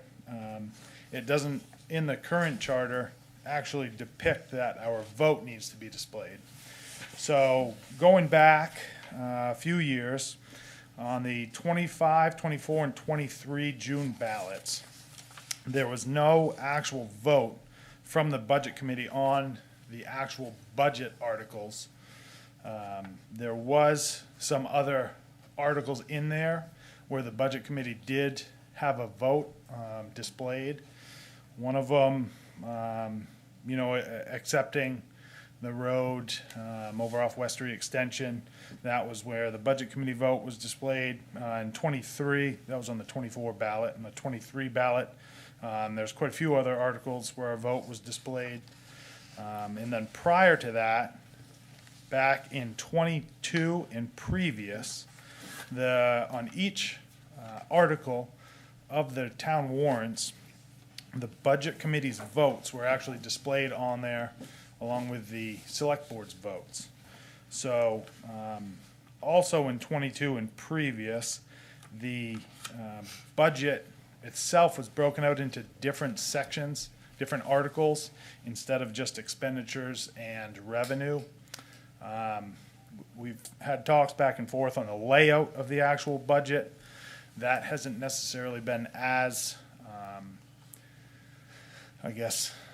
prioritized to the Budget Committee as much as just seeing our actual vote on the warrant. So how it's laid out with the expenditures and the revenues, that still certainly tells a story. It may be more informative to the town voter if the budget is broke out into the different sections like it was previous 22 and previously, just so we as a town could get a better feel of how the town sees the different sections of the budget. The long story short is our first recommendation is to show the Budget Committee's vote on the actual warrant. So the next recommendation that we have for the Select Board is to. Do you want to ask? Yeah, I'm just, before you Yep. move on. Yeah, sure. Another Yeah, let her issue, rip. Clay. I'm just curious, not agreeing or disagreeing here. I'm just Sure, yeah. trying to And think. just, I want to interject, because I don't think we're going to take any action on any Right. of these tonight. Yep. We want to hear and listen and, Okay, so I'm just thinking as a voter, when we used to have the town meeting, we had it broken into sections and people could raise their hand and argue to reduce the budget from what was being recommended. They couldn't, my understanding is they couldn't increase at the town meeting, but you could take something away. So now we don't do a town meeting vote, we do it by ballot. So how would that work if you're trying to get back to the way it was, so to speak? I just don't think because we've changed how we're voting on it, the format from a public town meeting to a, secret ballot, if people don't approve a particular part of the budget, what happens? If that article doesn't get approved or passed on the town warrant, then it goes back through basically the budget process. in pretty short order, to modify the budget, and it has to go back in front of the voters to get passed. You'd have to do another. So that may be another, kind of helpful item if we break the budget out into different sections instead of just all expenditures and all revenues, especially considering last year, you know, the budget was pretty close to not passing, which I don't think anyone actually wants to see a budget not pass, because that involves quite a bit of cluster after the Well, fact. pause on that So- a minute. I've heard that comment numerous times. And I'll bet, you know, if you notice the warrant, the way it was physically printed last year, it had a front side with a part of the question on the budget was the revenue on the front side. The back of it was the expenses. I know at least 2 or 3 voters that said, I didn't even realize there was this other side to the warrant. And I wouldn't be surprised if there were a lot of people that simply didn't know to vote on the expense side. Now, that sounds a little crazy, because I would think if you're looking at a budget, you'd want Yeah, to but see that, what- if someone is not voting, that's neither a yes nor a no vote. So Right. if someone wants to approve a budget, that's also one less yes vote. If someone wanted to not approve a budget, that's also one less no vote. if they Right, didn't but see there were- that. So But if you that's- look at the vote counts on both those questions, you'll see quite a drop. Well, the interesting thing too is how many people vote no on revenue. So that tells you they're not paying any attention at all. It's like, Yeah, so anyway, I think there's a lot of devils in the details on this, Clay, and I'm not There necessarily. certainly is, and I think one thing to point out is, you know, what, kind of where we're coming from is the budget committee, with reference to the budget, our vote isn't actually even displayed on what the budget committee thinks about the budget. Yeah, and So you look at the planning board, and every question pertinent to the planning board has how the planning board votes on that article. Whereas the budget committee, we And I have think a- that's your primary Right, concern, right? Yep. Is that you want, it's not in the charter now. right. And you want it to be on the ballot where it says basically budget 5023, whatever your Right, hands up, and- hands down are. And so also, I mean, I guess one thing to note, some of the backstory too is several years ago, the budget committee was even having a problem filling a quorum. So there was also, you know, recommendations that were proposed in budget meetings that didn't get passed because it was, you know, even if we were one member above a quorum in attendance, if it wasn't unanimous on that recommendation, and that recommendation didn't make it to the board. So the issue came up that, basically the budget committee made almost no recommendations to the board to modify the budget, but then moved, with a vote to not pass the budget. That is kind of the flip side, where the budget committee's role is to provide the board and town manager with, you know, our thoughts, which reflect the town's thoughts on the budget.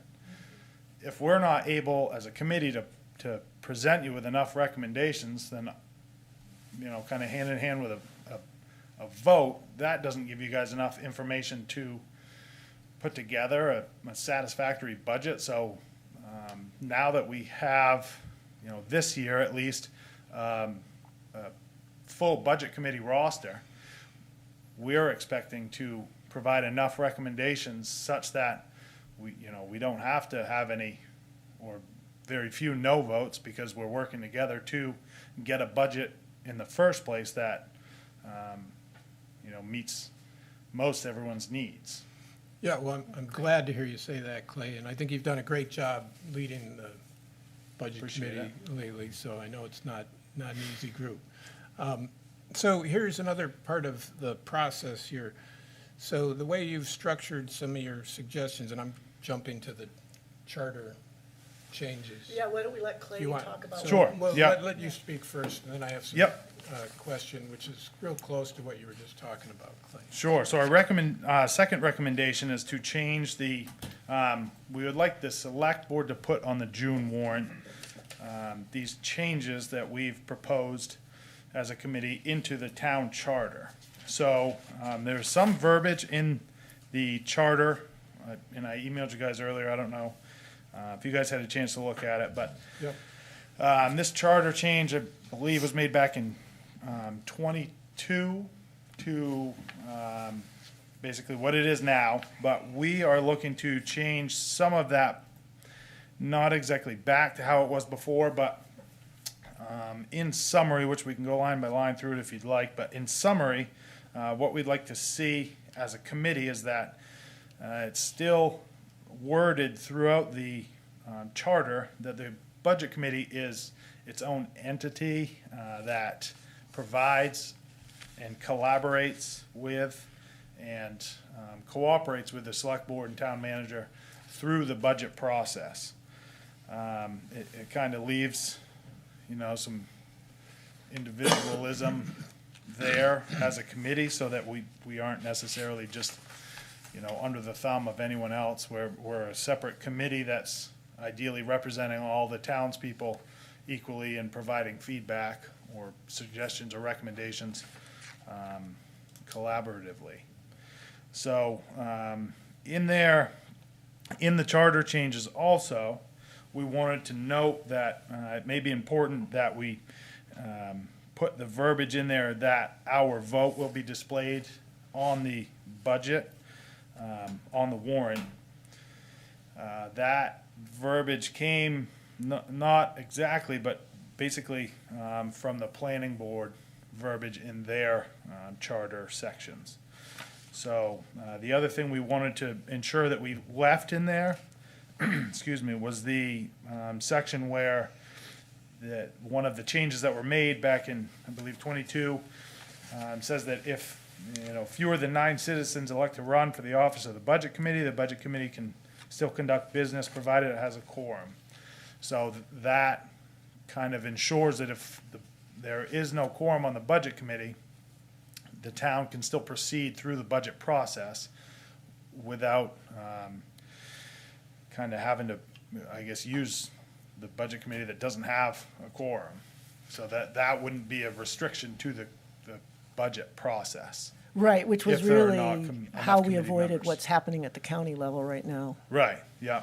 So you're saying if you don't have a quorum, then how would you be able to make a recommendation? Or would you say if you didn't have a quorum, there wouldn't be any recommendation? Right, yeah, if there's no quorum, there's no recommendations, but as the charter was written before the 22 changes, the town would basically come to a halt with the budget process until you could get a quorum on the committee and the committee was able to act. So this verbiage at least leaves in there the modification that the town can proceed with the budget process should there not be a quorum on the committee, not be enough members on the committee.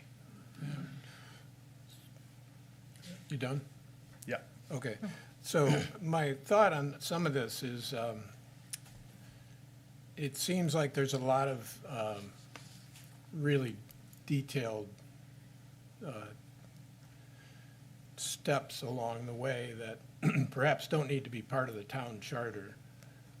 And I think some of them you may find aren't the best way to go forward.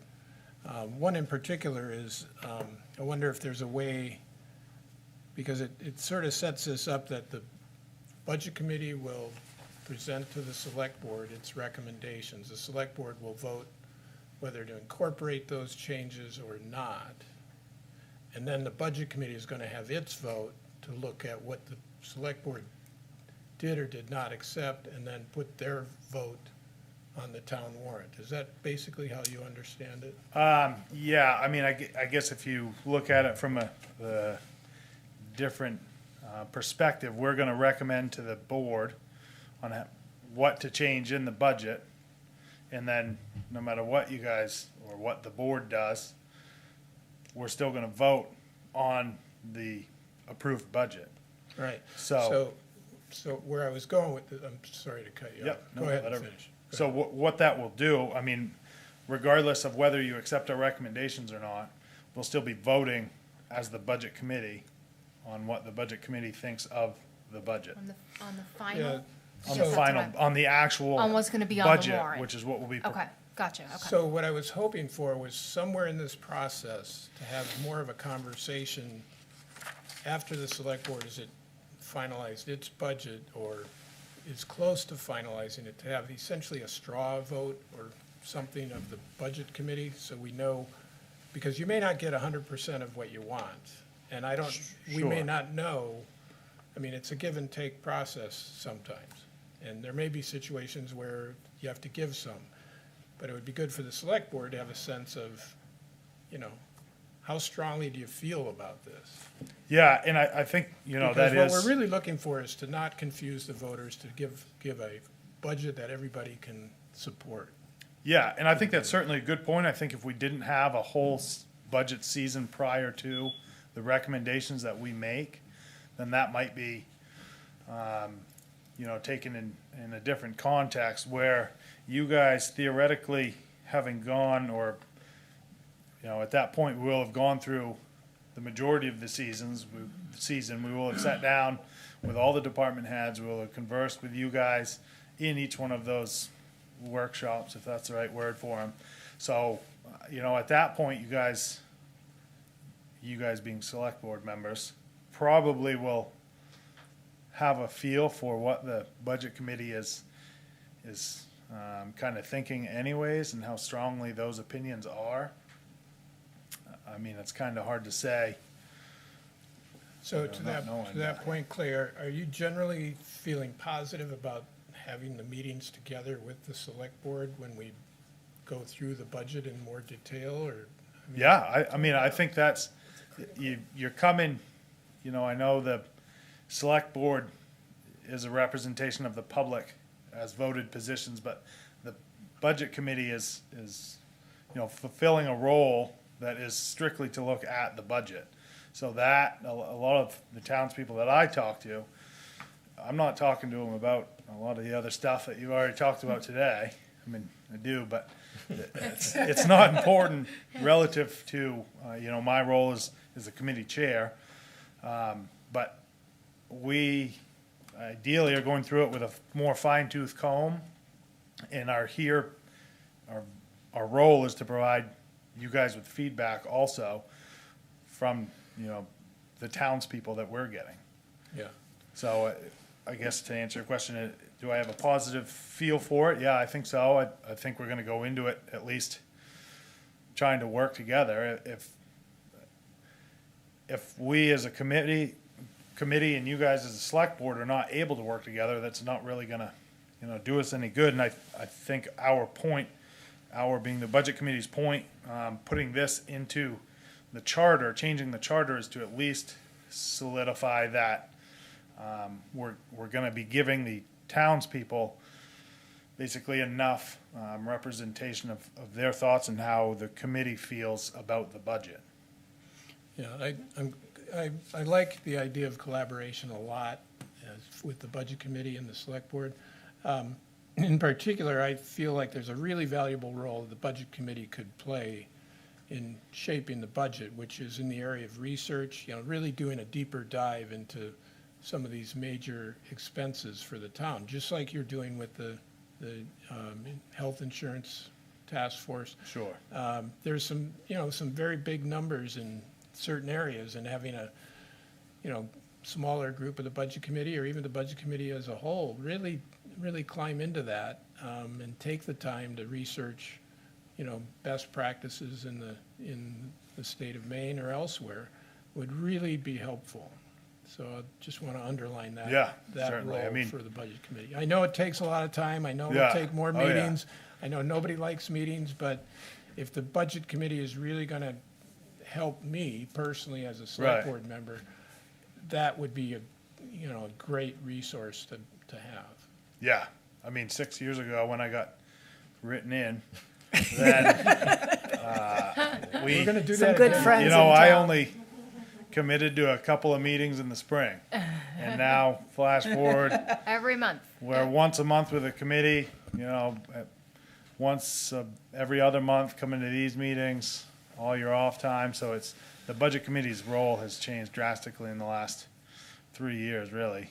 So, Well, and really this year is our sort of Yeah. experimental year. Yeah, And it's an interesting response because up until this year, we could never field a full-on budget committee.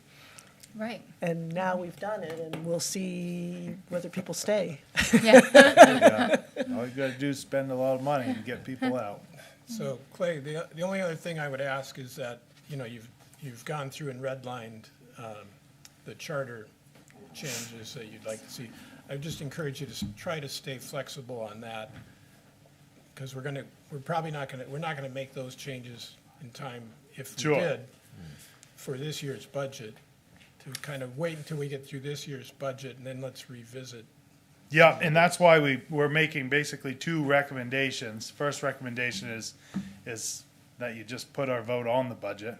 And the second recommendation is to change the charter so that future years it will show up on the budget. So, you know, that even if you put the charter changes on this year's warrant, they still wouldn't take effect until any other Yeah. ballot. So Yep. that's why we've got our two separate recommendations. So there was one other thing I know that had come up at the Budget Committee meeting, which is the Regionalization Task Force. Do you want to, Yeah, so, you know,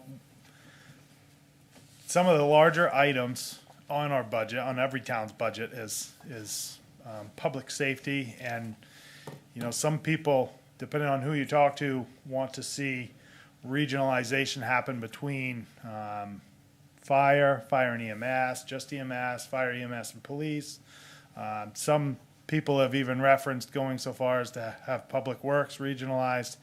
You know, that's, I think everyone probably has their own opinion on that one, but at least it's something that we talked about to bring up, getting a task force together to see what it would take to start taking the next step towards regionalizing.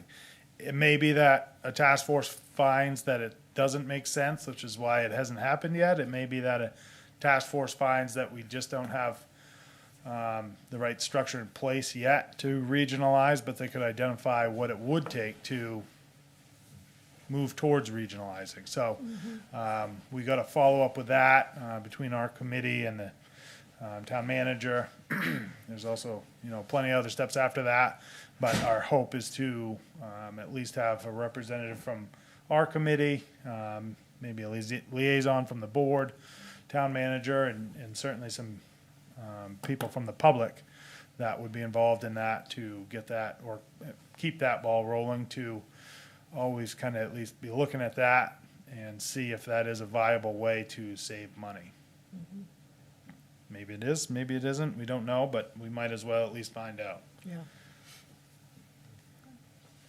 Okay, any other questions for Clay? No, just Thank you for your- taking the time and Yeah, sure. all the work you've done with the committee and, yeah, do you want to Yeah. come up, Craig? Okay. I thought Clay did really well. Craig Mitchell. I filed the motion for the up or down vote for the budget committee. So I was really hoping tonight there would be a discussion between the select board, town manager, and get a vote on that. So I'm just wondering Not tonight. why that wouldn't.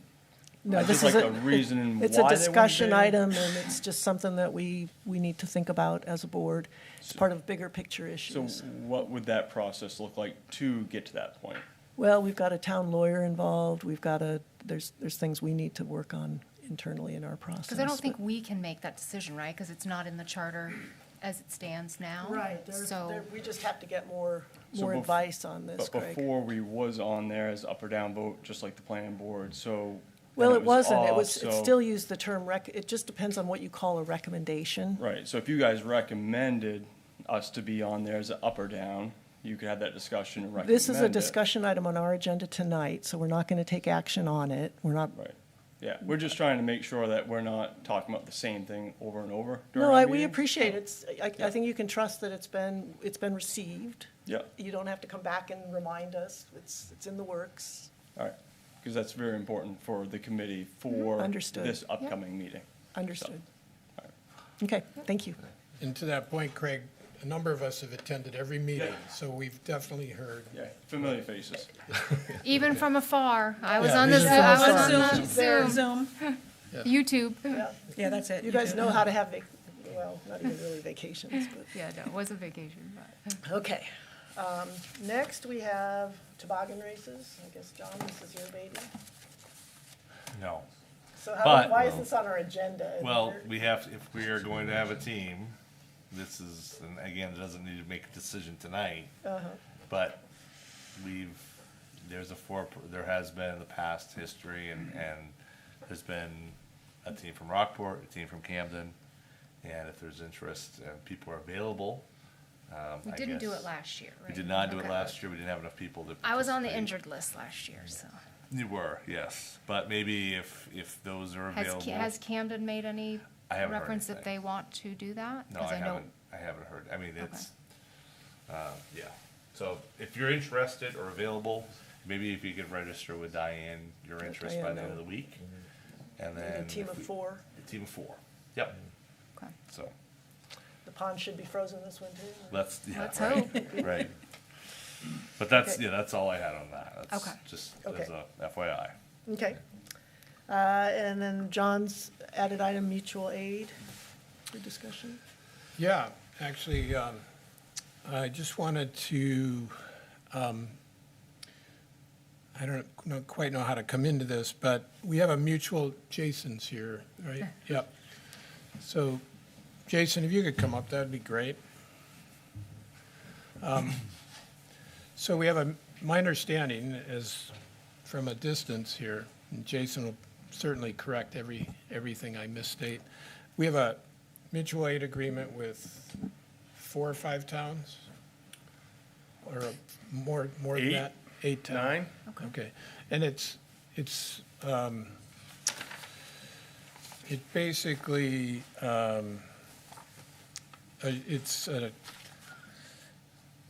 there's no real obligation, I guess, Correct. to, if there's a call out, so how do you, just give me a little bit of sense of how you handle that. Because where I'm going with this is, there was a healthy discussion in the Town of Camden Select Board meeting about this at their latest meeting. You might want to go I watched it. watch that one. Oh, you did see it? Of course. We've all watched it. I think everybody's watched it. We've all watched it. Okay, so we all know what's going on here. Yep. Okay. So, Mutual aid is, one of the wonderful things that happens in these communities, why we don't need formal regionalization. I mean, regionalization is also something, as we just mentioned, we want to look into and examine, but mutual aid is the way that regionalization is actually really already happening. right. So when you get a call, what goes into your decision on whether to participate in the call? Or like, say we get a call from Camden, like we did, I guess, I'm talking specifically about the Hannaford situation. Can you walk me through that from your Absolutely. side? Yep.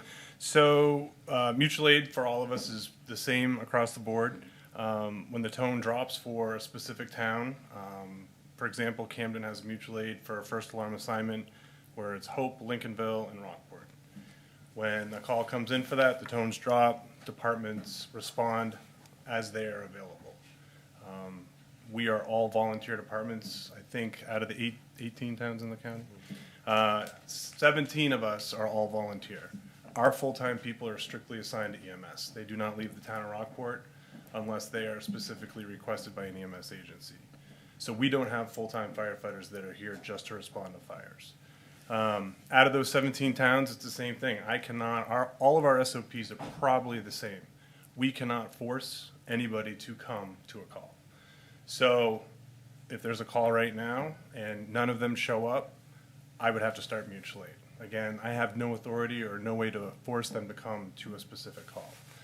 That specific night, we broke a record that day specifically with 13 calls for our department in one day. That's not necessarily the excuse why we didn't attend. We were having our annual holiday party. We had communicated with Rockland weeks in advance to cover our town for all fire calls for that evening. My EMS crew was available. They were down at Maritime on a separate call when everything started at the Hannaford. The There was 25 firefighter EMTs at the dinner, to include family. We had 63 people at the meal. We just sat down to eat. When the tone came in, they had Lincolnville and Hope coming. There was nothing showing. So communication's important. Should I have probably reached out? Absolutely. I've talked to John about it. It's something I probably should have done, but we had just sat down. All the guys were sitting there, we were listening. There was no request by anybody on scene or the communication center for a second tone that was indicating it was getting worse or something was bad that we needed to be there. So we did not go. I've been here 13 years. In 13 years, we've been called to Camden roughly 121 times. This was an isolated, one-time event that has never happened before. I think it's 100% something that could have been handled between just the two chiefs or the departments. The elevation that it took, that was their decision to elevate it to that level. I don't think it was necessary. I've talked to 5 other surrounding mutual aid chiefs, and everybody wholeheartedly agrees, we do not have issues in this county with mutual aid. Okay. Well, what was, you heard what was said. Absolutely. And I was pretty bothered by that. Yep. And because what was said in a public meeting was that there was no response from Yep. Rockport. And even since the incident, there was no explanation to the chief of Camden. And, you know, that's a pretty big facility. So when you got you say the tone, Yep. that was an indication that it wasn't a significant event. The way the call came in and the initial size up absolutely indicated that there was no fire showing or anything to that effect, yes. Okay. And then also in the same meeting, they were advocating for a, you know, somewhat, I don't know, more binding agreement between the towns. Well, It was the they, town let's manager be, and the let's be chief, that really was it. specific here, Yeah. because that was That was not That was very, the fire chief and the town manager. The rest Right. of the The board select board did did not not agree. agree with them. Right. and Okay. in fact, All right. we heard What I will- comments that the parking lot was so full of fire trucks, there wouldn't have been room for a single more fire. I If mean, they had truly needed us, they would have requested I was our gonna help ask, as after. part of protocol, so let's just say the situation was different and Hannaford, thank God it wasn't, but was on fire. Mm-hmm. And they didn't have enough, they would do a second tone. Is that part of protocol or? If we had heard smoke showing, fire showing, You there would would have have been there probably been regardless. 25 members Yeah, I've no doubt. out the door, Absolutely. 2 Yeah. miles down the road in probably 5 minutes. Yeah, I have no doubt about Absolutely. that. Okay. In the 121 times that we've been to Camden, one thing that never gets mentioned is what we do as a department. I can, in looking at my reports, 7 times we arrived at fires in Camden before Camden did. On multiple occasions, which is probably 90% of the time, we show up with more members than any other department. Everywhere we go. You can check with the chiefs in any other town and they will vouch for that. Yeah. Our department is one of the strongest volunteer departments in the entire county. We It are is. very fortunate. It was a one-off incident that, in my opinion, has been blown out of proportion by the chief and the Totally. town manager Agreed. wholeheartedly. Anytime the tone drops, we will be there. I admitted, we should have had better communication, but communication's a two-way street. There's no communication in the other direction, that I can promise you. Well, I guess where I'm going with all of this ultimately is, do you feel like we can rely on our partners in mutual aid if something happens here in Rockport? Same thing, you would hope so. Yeah. Yeah, but If not, I'm gonna get on the radio with dispatch, and I'm gonna request a second alarm or a third alarm. But you don't see any reason to change the, There's nothing to change. Okay. We're volunteers. There's no town in this county that's gonna sign any agreement Okay. for mutual aid, because I can't force these guys to go to a call. And if you sign something, that now demands that you Obligates you. show up. Now, if Camden wants to have something in writing, then we'll charge $1,000 a call. That's the only way I can pay to guarantee I'll have people there. But it's Yeah. a volunteer service. yeah. They're no, volunteering their time to come And to these and calls. And it best- works remarkably It's best well. effort collaboration. I mean, that's, Yeah. but it has to be both ways. Yeah, no, And- and in no way am I being critical, Jason. I wanted to make No, no, sure no. we had a chance to get this out there and, Yep. you know, you can explain how you see it from your side, because without any comment from us, this was not a good, did not leave a good impression. I think there was a good clarifying article in the Midcoast Villager. Was there? Yes. I missed that, so. Yeah. Like to like Yeah, in the yesterday paper, or I, today, you know, yeah. Dan Dunkel, I told him, Should I have had better communication? Yes. But again, that is a big two-way street that only goes one way. Yeah. So, there's only so much I can do to control that. I mean, we've heard of what's happened over the last couple of years, and, when we wanted to work together, we met for years about trying to figure out EMS as a whole. John and I met several Decembers ago, 2+ Decembers ago, to come up with a plan with the fire chief and Audra. They opted to go with their own plan. It's a 5-year plan with a significantly larger number of personnel. Did not want to work with us, left, did their own thing. They wrote articles against us, wrote letters to Maine EMS against us. So it's not fun. I mean, we're working great with every town out there. We communicate with every chief every week. Yeah, But Good. again, it is a two-way street. yeah. And if you want to look at the numbers, of the 121 calls over those 13 years, it comes out to 0.008264% that we missed. How long did it take you to do that? About 2 seconds at the office earlier today. Oh, you already did it. Damn right I did, Yeah. Thank Yeah, you, it's- Jason. because I just feel it's been blown out of proportion. It's something that should Well, that never was- have gone to a board. That's their choice. I can't control what they do or don't do. But I can assure you the support that I've received since this happened from many people in Rockport and a significant number of people from Camden, they agree 100%. Yeah, well, again, that was the impression that I got watching the meeting, Mm-hmm. that it was a much bigger issue and concern than Yes. obviously Yeah. it was. Things have changed. Again, when we presented a year or so ago, the numbers of EMS, where we were, again, you can see December, we did 81 calls in December for little old Rockport. Yeah. This month, it's the 12th. We just hit call 40 today. Wow. So our crew is running nonstop. They did 5 calls on the first, they did 5 calls on the second, we did 7 calls on another day. So we're running nonstop, so we're busy. So when we're available, we are absolutely gonna help out another town. One-off situation, what happened, happened, it's time to move on. Yep. Okay, Simple as that. works for me. Yep. Thank you, Jason. Thank you, and Thanks thank for you all to the you guys crew, do. because, All right. listen, I get to hear you every day, and they're out a lot, so, Yeah, they are. Thank you. Thank you. thank you. I just want to add one thing to that. You said, there's nothing you're going to say that's, I don't have to. you're not going to argue against it. These are the issues that come into regionalization that are more than just dollars and cents. Yep. That's the problem. And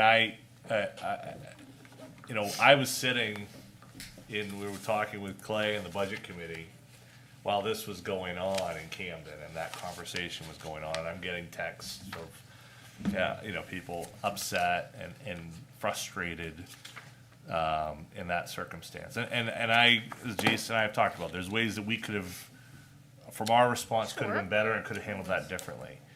I think we have to try to take the high road and do the right thing. And if others take the wrong approach, then that says more about them than it says about us. But these are the issues that we're facing. And, we had a good conversation with the budget committee about regionalization, about the potential. And I continue to, and I'll state again here what I said there. There's no end to the list of items we could regionalize, that we could work together and find a better way, a more efficient way to do it. But the problem is these are all people-run services. So who's going to lose their job? Who's going to be in charge of it? Who's not going to be in charge of it? Which town is going to make the decisions about the quality of care in Rockport, or that's what has been in the face and what has run against regionalization on 1,000 different issues. This is one issue about, mutual aid and fire response and whatever that is, but But this doesn't help, that's the this doesn't challenge. help. This doesn't set an Yes. environment where people want to collaborate and regionalize, because there's a breakdown. And I think, we all want to work together, but things like this don't help. Right. We've got to consider that. And you need to trust your partners.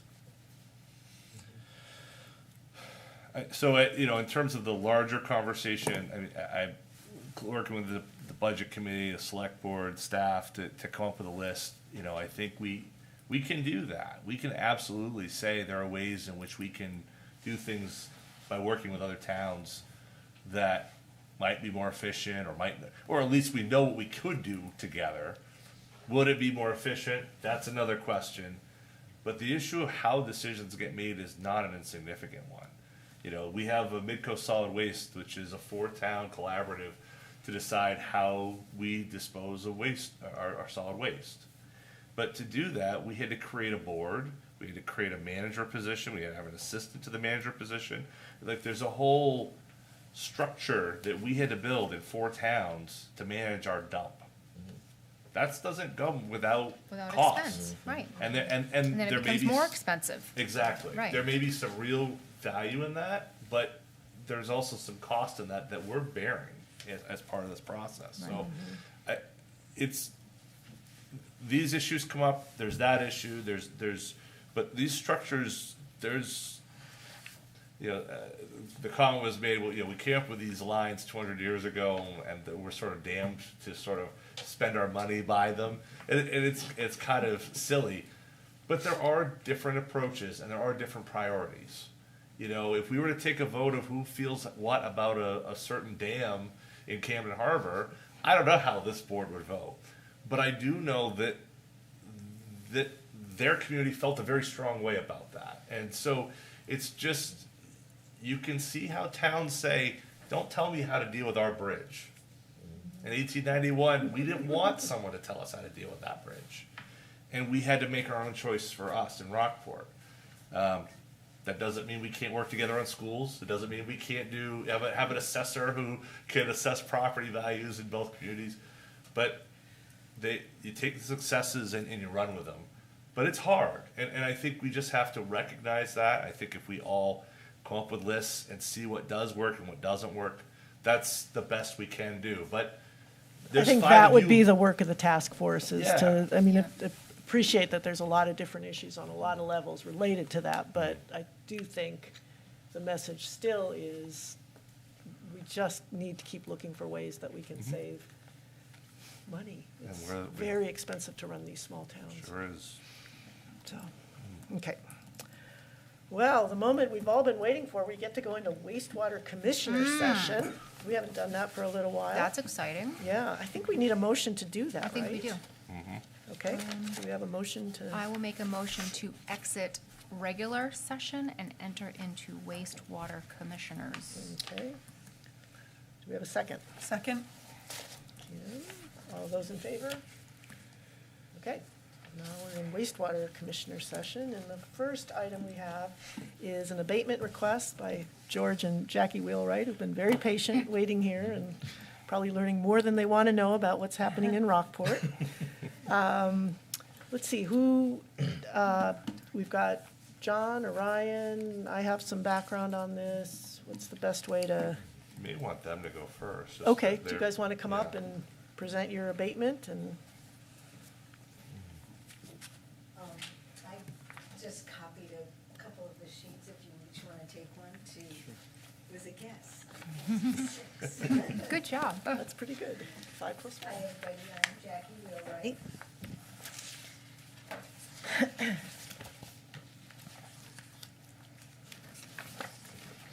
Thank you. I'm sure some people, I know Denise has, John Beeman's been very helpful, and Orion and Andrew, and all kinds of people I've been talking to about this. So, back in 24, our bill went substantially up from, I think it was 600 to 1,400 or 1,600. I have the figures in there. And we were both kind of looked at each other and said, we have, just so you know, we have city sewer and we have well water. So they have no way of, it's no one's fault. It's just of the town's trying to figure out a way how to bill us for our sewer. Right, without a meter, Without then a there has meter, to be sort of an which we have assumption. remedied. And that's why I'm here now. And not, Denise did send me a great letter in December, but we were waiting for the third, third month of that last quarter, so we could see what our bill was actually gonna be on average. So in 24, 8 of 24, our bill jumped up quite a bit. And then we said, okay, well, we paid it. And thought, well, that's quite a jump. And then in 1/25, not only did we get a large bill, we also got, it was doubled. So we ended up for January paying, we didn't pay it. It was $2,700.07, and we're like, something's wrong here. I don't know what's going on, but we need to find out. So we put a stop to paying and said, and we started talking to Orion and whoever we could talk to in the town to try to figure out what was going on, because it seemed absurd. Just so you know, we have our single-family house attached to 3 units. We're probably one of the rare properties in town that has that ability. And the 3 units are small, 1-bedroom apartments. All tenants are single occupants. They've been there for 5 years or more, and they all pay less than, half of what they should be paying, because we feel like it's our way of helping with the community for workforce housing. So we don't want to get this huge bill that is ridiculous. So we went ahead, hired Mishka Plumbing, who's our plumber, to order the correct meters and have them installed. It took a long time. The meters were back ordered, so we waited months and months and months. Finally, he came in September and put those in, and the meters started, we started as of October 1st, taking our meter readings and going from there. We were away for September, so we didn't, until we got home. Anyway, so what we've been trying to discuss is what I feel is really just a mistake that was made, whoever does the billing. Because if you look at the sheets, I also put in the ones that were prominent. And then I put in our actual bills that I'd gotten from the water department, the sewer department, whatever, of what we paid every month and what we owed and all that stuff. And you can see that, on January of 25, it went up to 2707. And why they charged us twice, I have no idea. But we went from paying too much in August, and it fluctuates. It goes down, back down to a normal kind of. But you understand what's going on with the fluctuation? I don't. Okay, so that's what I tried to explain in my email, because what's happening is because you have a well, and there's no way to meter the water. Now, you've installed a meter, and that Right. is really the right solution. There's an assumption, the wastewater regulations have a very direct formula that's used in this situation, that's used per dwelling unit. Right. And that formula says you assume that it's 16.25 100 cubic feet of water So, per but dwelling unit. And what happened is, for many years, you were only charged for 1 dwelling unit, that rate.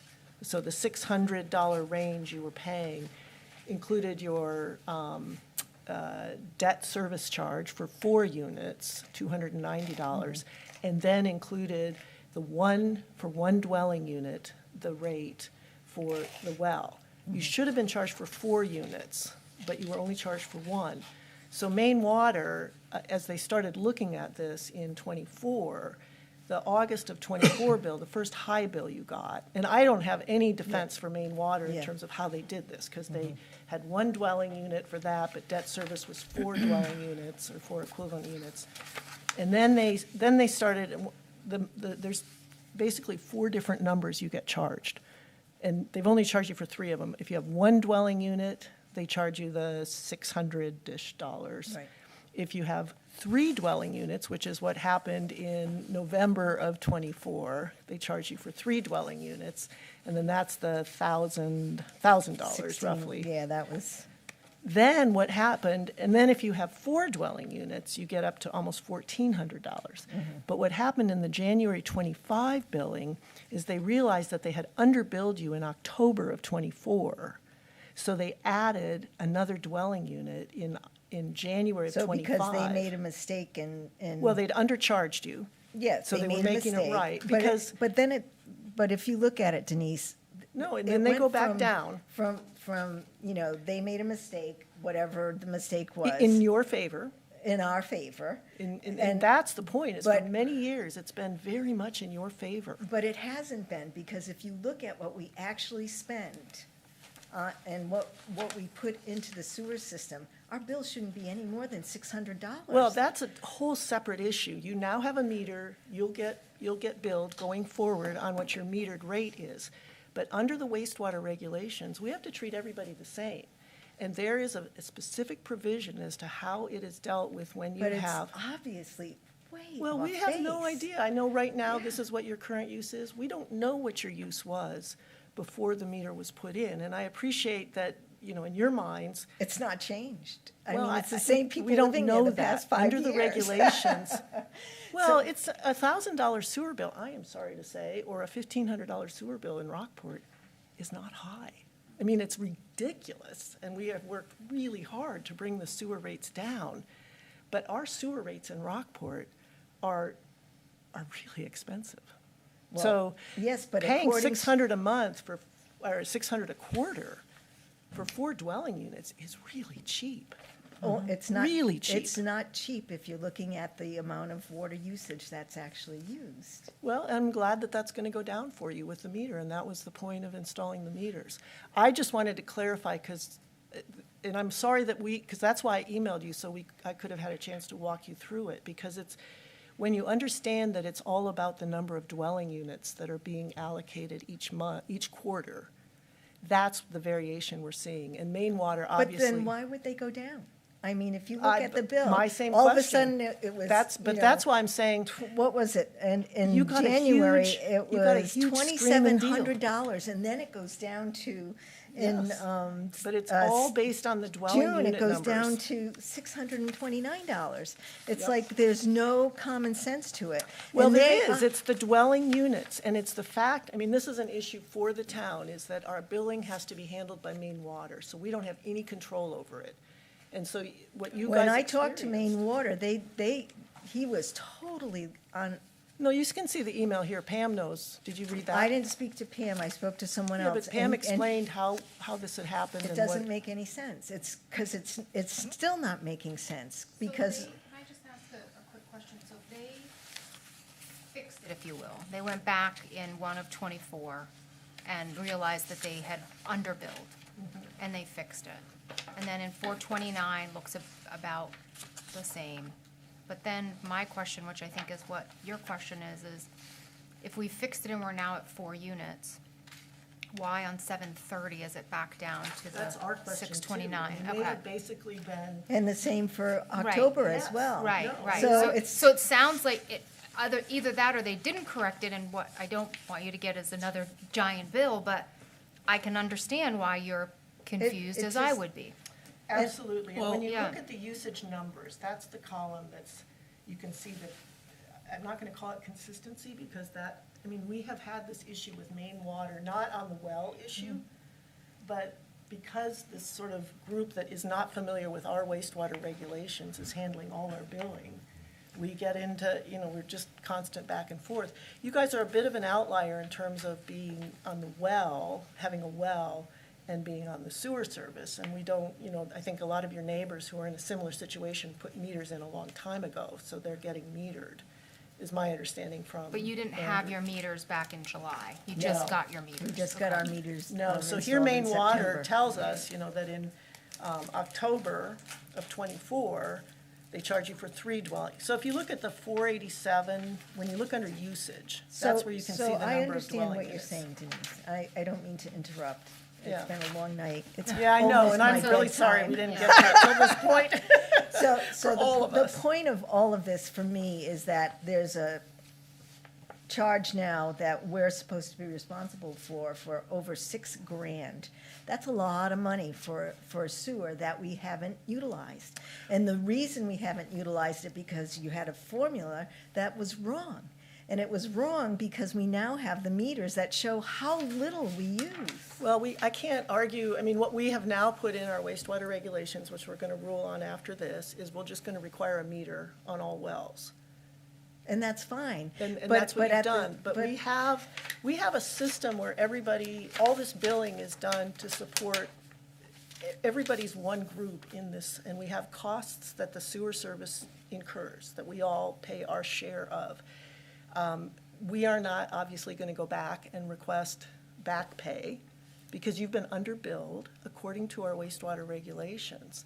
But the 6,000 over, over a year that you have chosen not to pay, and I appreciate that there were concerns, we tried to get you information, I feel like in December, we came back with information, at least explaining how these various numbers came in from But they're Maine still Water. not, they're still not straight. No, And they're and still so- giving you a so- deal. So if you found, let's say someone has taxes on their house, and you find that it's been overassessed, that you and the people argue about it and say, my house isn't worth $5 million, it's only worth about $1.5 million. You're gonna rebate them, you're not gonna penalize them for something that they didn't do wrong. Well, no, but that's different, Jackie, That's a totally different thing.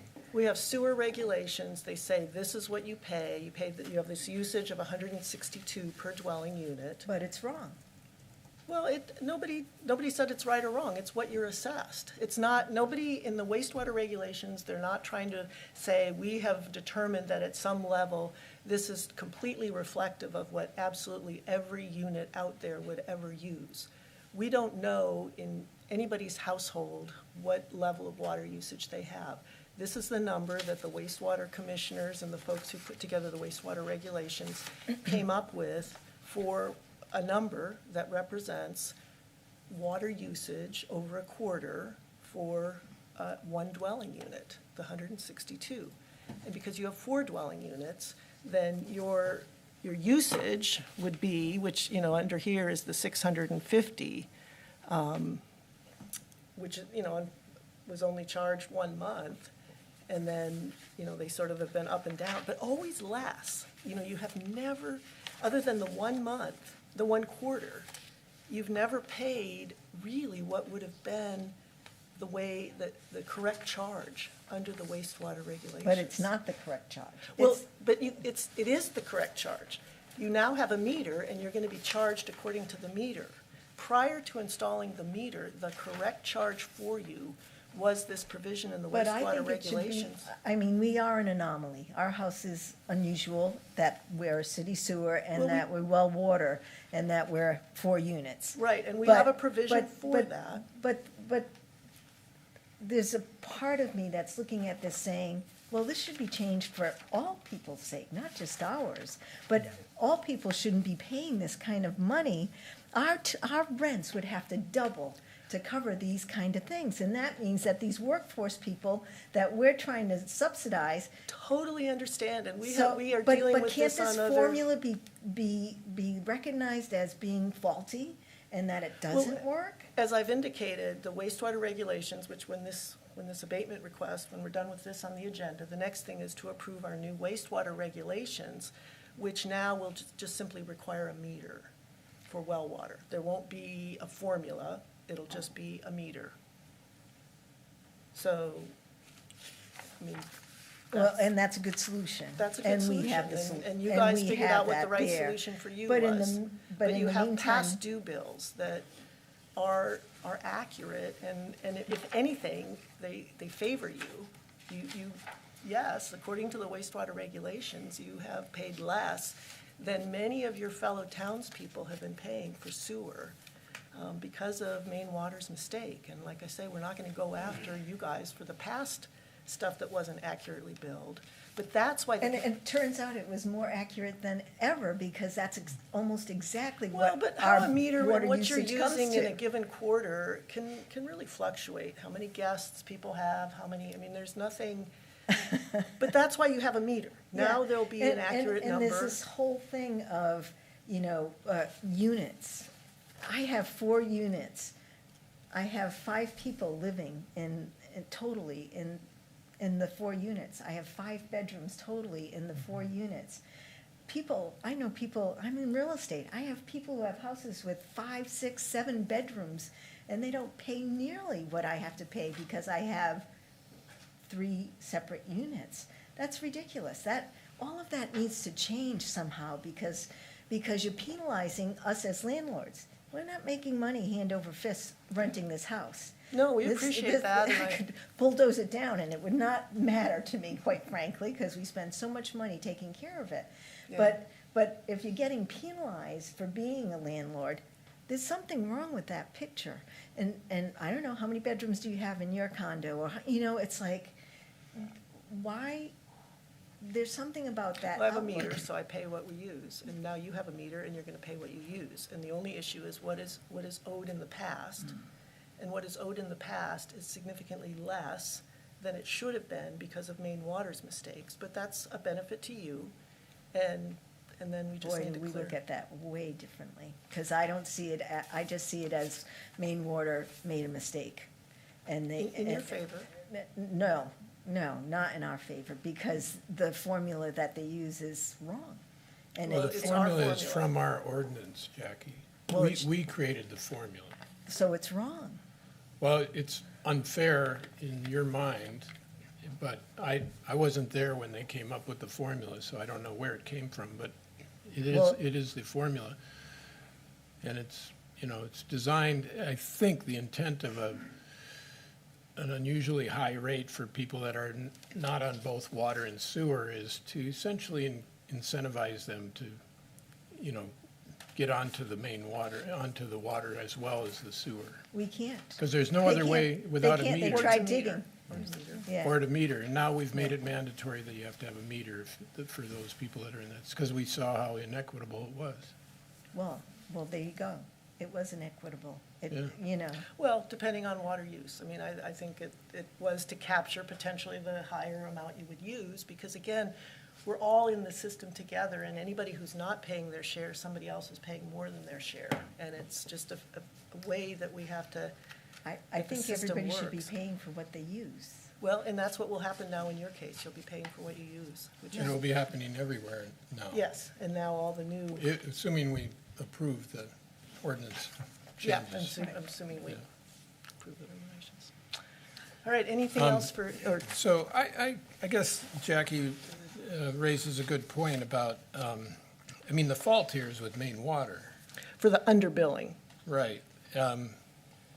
Is there any accountability from Maine Water for the town of Rockport? I know, and to stuff like that? reimburse I'm us for going every- like, okay, if this is just one that just happened to, Jackie and George I know, it's a brought lot it of money forward. left on the And table. it kind of like, well, geez, I wonder how many others are out there that are not. Being Is there a way to audit the Maine Water system to, or maybe we go back to them and ask them to, like, look, you cost the town a lot of money here, and what up with that? So, Ryan, can you maybe talk a little bit about your, I know you've done a lot to talk about their records as opposed to ours. Could you, yeah. Yeah. Because you're right. There's a great deal of frustration in that, we hire Maine Water to conduct the billing and handle our billing process.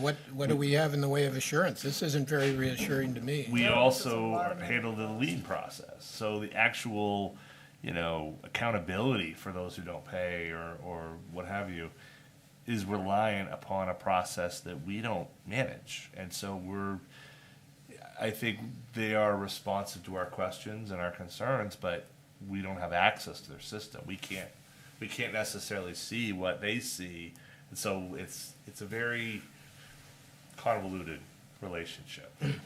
Yeah, so just to speak briefly on the up and down, the fluctuation with it, I'm not quite sure why that happened with Maine Water, and we don't get necessarily, well, no, I did receive a confirmation that they did get the increase, and then somehow their system had They a went blip and back. it dropped down, and then I don't remember how it came back up, but then it's just kind of going back and forth. But I don't have any any explanation for main Corinth water. Eagle, I think she put a special rate in there for it, Pam did, Yeah. for their particular situation. But Well, but the usage number is what I always am struck by, because that's how you can divide that out, and you figure out, oh, they're doing it for 3 units, oh, now they found 4 units, you know, but they're always less Yeah. than the correct number. So did you have like a What- specific thing you wanted? No, I think John's macro level, Yeah. right? I mean, on a macro level, there's Yeah, a not faith. about this case, right? Not specifically here, about the confidence with which, in terms of changes and collaboration with Maine Water. You were involved a lot in terms of some equivalent user conversations and so forth. And so I think Sure. you worked that world better than most. Yeah. So, yeah, I mean, whenever there's an edit to that list, it's sent over to Maine Water and they update it and hopefully it gets updated into that abyss. But there's no complete confirmation until I think the budget cycle end when Megan gets the report Right. and then she sends me the total EU count and I say, that's not right. Or we hear from a we hear from a property owner that landowner, says, yeah. hey, something's wrong. Right. They make money handling our billing. We pay them to do it right. They are not doing it right. So how do we know, what can they do to assure us that they're doing it right with all the other This isn't customers? a one-off. And that this isn't a one-off?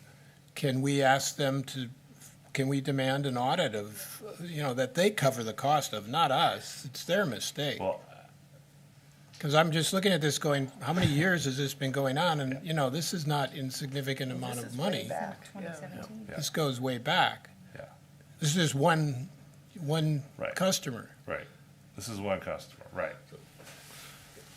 In terms of looking an at this, audit, like, I don't know how much time that would take internally on I our don't side, care. but- It's not going to be us paying for it. Well, no, but they would send it to us, and then we do the confirmation bit, so we'd have to do a line-by-line check, and we can, do that pretty easily in Excel. Why don't we just but- take 100 of our, what do we have, 700 customers Oh, 'cause that that are doesn't involved? include the 2 700 residents? Why don't we just take 100?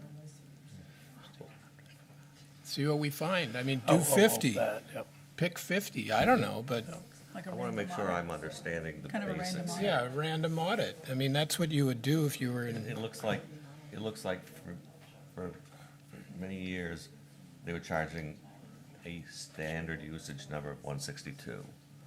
So that looks like one dwelling is what they were assuming it, if I'm reading that right. And then it was in August of '24, Is that, excuse me, is when it Michael, jumped is up that- to is that 650. 162 the debt or the? No. That's this a is- This is code. what it says usage charge. charge? So I'm taking that as the flat fee for a single residential unit on a well that's on sewer. So 162 was the quantity assigned. And then August of '24, it jumped up to 650, which is 4 times that. Rounded up by 2. And then it dropped down to, they charge you at one point just for 1 unit in October. And then they charge you in January for 3 units. And then it went back up to 5 units. 5 units. In what January Chris also. explained Was to correct the October bill. Yeah, so I can see, okay, so that will be that. And then it went back down to And then 3 it went back to units. 1 And unit. 3 units, and 3 units. But even the rates, though, Yeah. like, Rates for the like 3 in units. January, the 650 is 1381. In April, the 487 usage is 1381. But then in July, the 487 is 339. And that's the 1 unit price. And again, in October, it's 339 for the usage of 487. So I'm with you, John. I think that Maine Water's got a billing issue that needs to be, Well, and And the just bottom so- line is it's all been undercharged. prior to, Well, right. Yeah. So I just so do you agree with know, that. we have another multi-unit in Camden. Not even close, Yeah, Camden's yeah. rates are half ours. not even They- close. Right. Camden's rates are half ours. For 4 units, 4 one-bedrooms, it's not much different than what we have right now. And it's I think 300 a quarter. Yeah, no, we have to pay Camden their full rate plus what it costs to run our system. So our rates are double Camden's rates. Right, but even if it were doubled, it'd be 600, not. Not 13. not Well, if you're metered, 1,600. yeah, no, now that you're metered, you're Well, gonna get the right number for you. Is that, the one in Camden, is that well and It's so? metered. It's Oh, it's metered. metered, okay. Yeah, so you wouldn't even be So here that's if it more. had been a meter, but we have this, you know, we have what we have based on our wastewater regulations. Yeah. Fortunately for you, I guess, you've been undercharged significantly over the years, so you haven't But we really would had have to. been here sooner.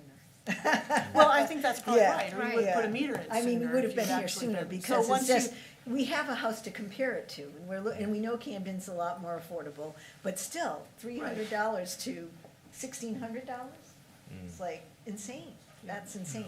No, And, we have and our residents who pay meter more for readings for sewer the than they past pay 3 in months taxes. show that it's insane. And Yep. so. No, we have so residents paying that's more in sewer worth than in looking at your taxes. formula, because if you start hitting people, if you start waking up the water department and hitting them with a formula, because they're on private, water and have city sewers, I don't think there's many people who have that situation in the town. I think Camden Street is one of the few Yeah, places. Camden. How many are there that are? I have no idea. Not I know that some So of, I had the same issue. Step up to the yeah, microphone. could you step up and Hi, introduce Darren yourself? Robbins of Rockport, West Rockport. So I had the same issue. I have a 3-unit on Route 90. And the bills just didn't make sense because I have property in Camden and Rockland. And the cubic feet, or however they bill them, what is it, Yeah, a cubic yeah, foot, right? 100 cubic feet, So yeah. it was, both of my other properties were exactly half, but the bill was like way more. So I came into Orion because it took me months to figure it out. I may or may not have gotten a lien from the sewer bill while I was figuring that out, but I've let that slide. I mean, But, tradition in the sewer system. So I did find that the town of Rockport pays 130% more for their sewer Yes. than Camden or Rockland. Yeah. So I think, and the bills are really hard. Yeah, so my 3-unit, I have 5 people living there. I just looked it up. It was $710 quarterly. I just like you, I mean, that was a lot. I didn't expect that anywhere near. But I can understand your frustration because it's really, in Maine Water, I spent many days trying to get a hold of them, and so it's a process to do it. So I don't think there's a way to lower the sewer cost at this point, unfortunately, which we would all love. No, we're working on working all on sorts it. of ways. Yeah, Yeah. but I Well, the understand. meters, we now have Yeah, the the meter meters is gonna are clear you up. The but- meters It's will. gonna- It's gonna clear it Yeah, up. going What forward. I don't like having a lien on my property. I pay was my not bills. exactly happy myself, yeah, And so, no, so it's like, but I don't wanna pay it because I think it's wrong. And I Yeah. think that it's unfair, and I think that it should be rectified by the town or the water department, whoever does it, and says, let's just cross that off their debt. Let's start fresh. This is what they owe, and you can't do that because, We What have would- to what would it follow our come- regulations. We have to follow the regulations. That's what's fair to everybody on the system. there is no one Otherwise, else that is on the somebody else system. has to I mean, cover this- your bill. I would like to know how many people are actually multi-units in Rockport that are city sewer and private water. I'd like to really know, because I think we're probably one of the very few that are in that You boat. may well be, Jackie. I think this is what our regulations require. You haven't, I mean, I think we've probably heard everything we can hear from you. So I think we need to talk about it. Thank you. I will agree, though, that we have an issue getting Maine Water to build. Yes, that's a bigger That's issue, something. independent of this abatement Yeah. request Yeah. that we would. They have to, because for it to be fluctuating between 3 and 4 and back down to 3 again, you know, that's. Right, and then the dollar amounts. Yeah. And the dollar amounts don't match, right? Yeah. But they're all less than they would have been. Right, yes. So for the 487 at the 339. So how do we have a conversation with Maine Water to have some accountability here, John? You need someone who's in charge of wastewater who can have that conversation with water. Good, I'll volunteer That's to us. do it. No, it's not you. No. We need someone at Maine You Water. need someone at Maine Water who's, right, you need to have that conversation, and this is part of the problem that we've had in terms of management of wastewater, in that we have 4 different departments who have conversations with their building department. Well, And that's why you can see these issues occur, is because Ryan has a conversation with Pam, Megan's office has a conversation with Pam, Andrew has a conversation with Pam. There's 4 different people it took us just to get an abatement to get on this agenda tonight. That's part of our problem. Part of our problem has also been that we haven't had one person, and we've delegated out our management of our wastewater system to a contractor in Woodward and Kern. So this is one piece of a bigger puzzle that is really an issue. Now, you're right, we can have Maine Water do an audit of but All we right. also need someone internal to say. Let me make it easier. Check that. Let's just do an audit of the wheelwrights. See how far back this goes. No, we right have here. that, John. It's right, it's done. No, this only goes back to 2022 or something. No. 2017. 2017. 2017. Yeah, I don't think an audit of the wheelwrights, because they're in a unique situation. Well, let me get to my point on where I think you're going to somewhere else. Okay. If Maine Water has underbilled this one customer this Maybe much, others. Right, to me, I would say, you gotta make us whole on that. yeah. And I would even be willing to pass that through to the wheelwrights, frankly. You know, I mean, it's that kind of thing. Like, Oh, the somewhere somebody has to account for this. I just don't think we've given a good answer to it. I have one question. You can shake your head and I'll repeat it for the microphone. You got the 3 units. How many years have you had the 3 units? I bought the house in '03. Bought it in 03, okay. So it's Okay, a so total wait, of 4 four dwelling units. units, theirs plus the 3 rentals. I was just wondering if anything I bought changed. the house as a 3-unit in '03, and then I. Scroll down. Okay. Okay, thanks. Addendum B. So I just had one thing I want to clear up. You said that is this town also paying Maine Water to bill us? Because we are also getting charged per bill. The guy got charged $145 for billing. Yes. So we're both paying? Oh, that's debt, is that the Debt debt? Are you talking about debt service, or are you Yeah. talking about, okay, that's separate. Oh, okay. Yeah. Okay. So debt service, everyone who's a user on the system Pays has, debt service. Okay. pays debt service fee. Okay. And per equivalent unit. Yeah, we pay, I wanna say, and I'm pulling this off the top of my head, I believe it's $9,000 a year. Okay. To Maine Water to manage the billing system, basically take the readings, send out the bills and all that. Yep. And then quarterly, we get then the bills or we get who is unpaid and their aging reports, and then we send out liens to some people. Darren, just some. Only those that are in. Only those who are in arrears, that's right. So, we just, Okay, let me go ahead. pound on this a little bit more. How many years have you guys had these units? Jackie? I bought the house in '03. 2003. Yeah.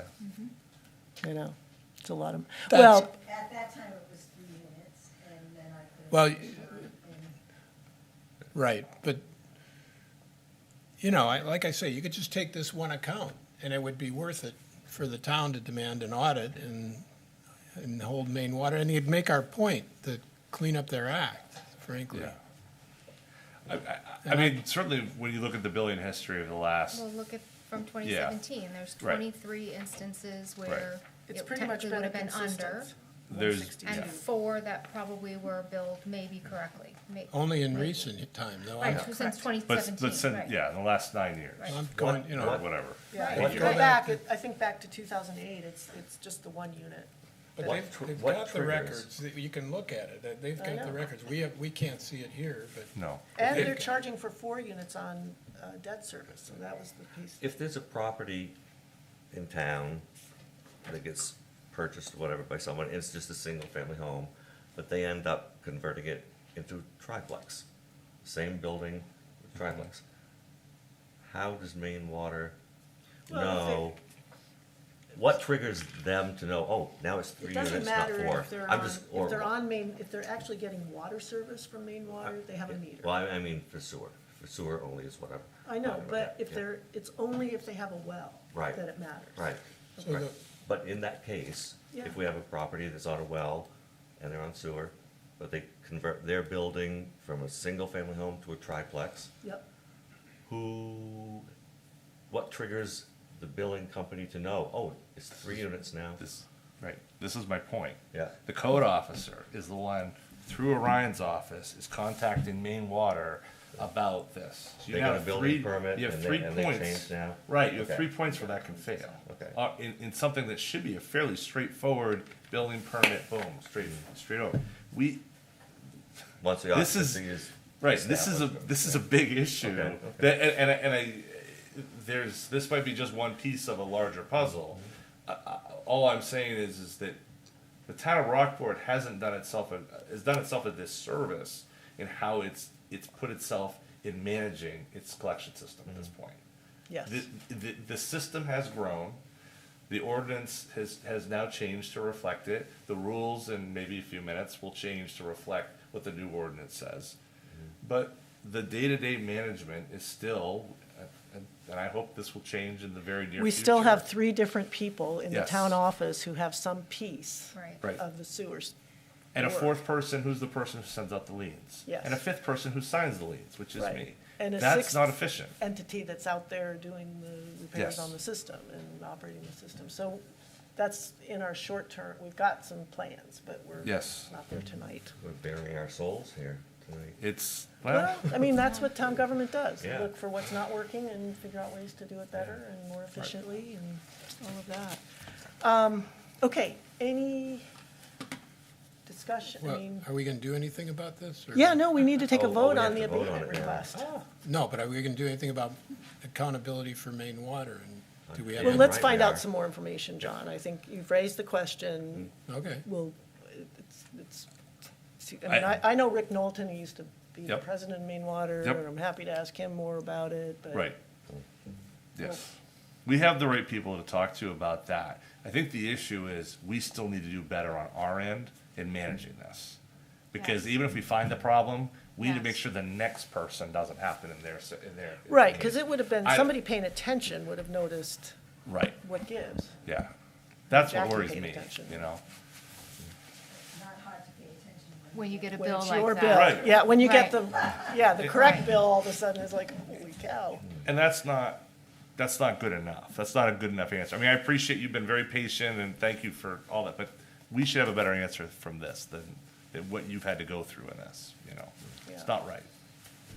So All right. I understand from the notes that the late fees were removed, is that Yes, correct? Andrew Okay. used his sort of limited abatement authority to remove the late fees. So Okay. that's a $270 that was removed, and I think that's already happened. So, yeah, we need to, It's like $299. need a motion to approve or deny.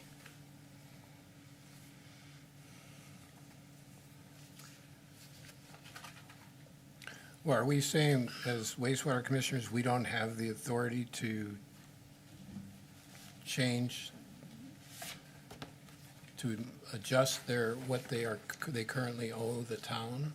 Is that what we're We do, because we basically could approve, concluding? we could approve the abatement, We which could would. approve the abatement, we could, What would we be approving if we approved the abatement?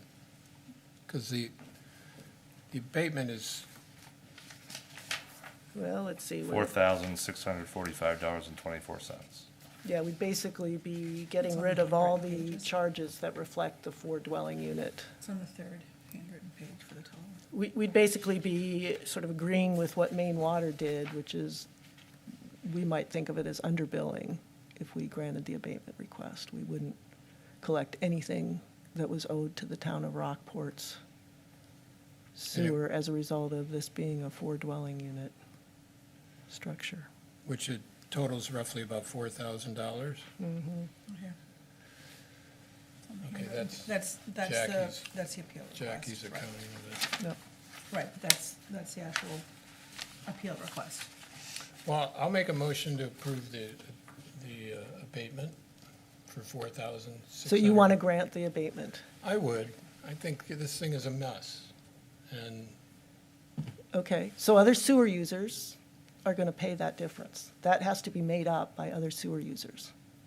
well, Because it's already been billed, it's already in the system, I mean, somebody else. I'm still not clear on how much of this is Maine Water's fault and how much is our own Well, I guess confusion in I the town I office. appreciate that there's been errors in the main water building, but the fundamental point of the errors is they have have deprived the town of, and other sewer users, of the fair, under our wastewater regulations, the amount that was owed from this address.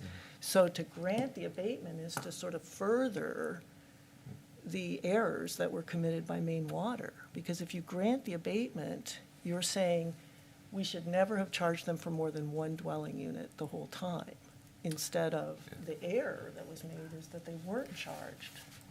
But if And they it- were and being it is charged money now, that right, someone else is gonna have to make up. Yeah, I totally understand that part of it. I'll be honest, I would want to, before I would be able to make a definitive vote, I would want to make sure that these numbers are accurate. You know, I mean, I see what's on this sheet for billing, but I'd want to make sure that we're calculating what the abatement request is or not, you know. It's so it's so friggin' random. and I get they that didn't have why a, it's right, suddenly changing dollar amount even on a same, right. you know. Well, Yeah, that's, 1 month, 487 units of water is $339.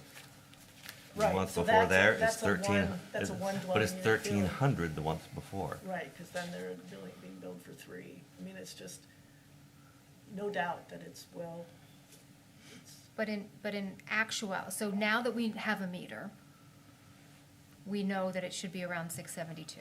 So that's consistent October, November, December. yeah. 672. We didn't know because you didn't have a meter, and the billing is atrocious, and Maine Water should be ashamed of themselves, honestly. Yeah. And therefore, we had to use the calculation because we didn't know. But again, And the- it's inconsistent because you've got Yeah, probably the 1,000 only month twice that was and- billed correctly was the August of 2024. Well, how about this? I don't know quite what the wording is, so I'm gonna just describe the idea. Could we make a motion to request that Maine Water cover the amount of 4,600 and, you know, that we're going to try to, some way, hold them accountable for this amount of this screw up in the billing. But we're not even asking them to be accountable for the whole mess. We're just saying, Right. in recent history. And I guess we can ask anything we want of Maine Water, I just don't. Well, know that- I guess the the motion is more rationale? along the lines of if we can create some accountability with Maine Water to make that a pass-through to the wheelwrights, so that it's not being borne by the sewer users. In other words, it's contingent. And then if Maine Water says no, Then we revisit. Well, then I guess we at least make a concerted effort to hold somebody accountable. I mean, what do we pay them in a year, John? What's? 9,000. How much? 9,000. That's the total fee to Maine Water Yeah. for all of the billing? I think that's right. And they just cost us Yeah, how many years and how many thousands? right. My thought is that do what you're saying, go to Maine Water if this is possible, but have them verify the numbers, at least for the last couple of years, Well, so we have an email from Pam. to justify. So it looks like April of '25 is when it all started to kind of go to hell in a handbasket. Yeah, Because you And had up been. until then, it was already. Well, so- it was, but it's kind of that 629 that you had been paying, even though it was one unit, isn't too far off from the 672 that is realistic for what you should be paying now. So in April, you got this big bill, and we said, oh, well, we were overcharged, even though we can say, oh, you only had 1 unit versus 4. And then in January, you get 2 whoppers, now you've got this 2,700. And then again, so it's really from April back. Like, we can all agree that, yes, here you are being charged for 1 unit since 2017. But really, it's April when it started. Someone said, oh, oops, you haven't been paid enough and you don't have a meter. And that's when it all kind of went awry. Well, that's when it got accurate, I'll just say. You could call it awry. I Well- would say when they, and whether that's. I don't know, based on this, I'm not sure how accurate I would say. In the sense of, Well, I in don't terms of think the how our dollars- wastewater regulations Right. work. sometimes it was 3 units, sometimes. No, I appreciate that. Right, And right. that's I the part appreciate I that. think Maine Water has to correct I for think us Was before we part can of what say. happened when we were working on all the wastewater work, at a point, we did some of our own auditing and working on these Yes. accounts. Is that Yes. what triggered? The April? So Ryan, will you come up and explain this, please? Well, he walks up. Can I just? Yes, go for it, John. I just want to quote from the ordinance because that's what the Yeah, yeah, yeah. abatement process for. Yep. Okay. So this process, we're here now, this is what's in the ordinance. It says the commissioner's authorized representative may consider abatement of use charges if a user provides satisfactory evidence that metered water did not enter the PWS. A person requesting an abatement shall follow the procedures established by the commissioners as set forth in the regulations. So metered water, So Yeah. metered water. Did that- not enter. well, okay, may consider abatement of use charges if a user produces satisfactory evidence that metered water did not enter the PWS. so it suggests that you have to start with metered water to even have the ability to request an abatement. But is that for like landscape water, have a sub-meter Abatements, abatements? all Right, abatements. But also, the Okay. only premise Okay. for an abatement is if you have metered water. So and then there's the other section, which is part of the rules, which haven't been voted on yet. But Yep.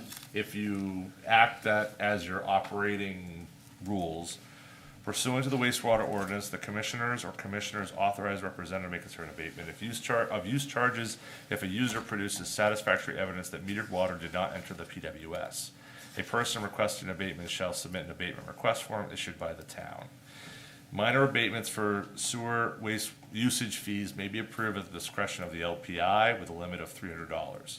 The LPI may, however, choose to forward any abatement request to the wastewater commissioners, which effectively is where we are tonight.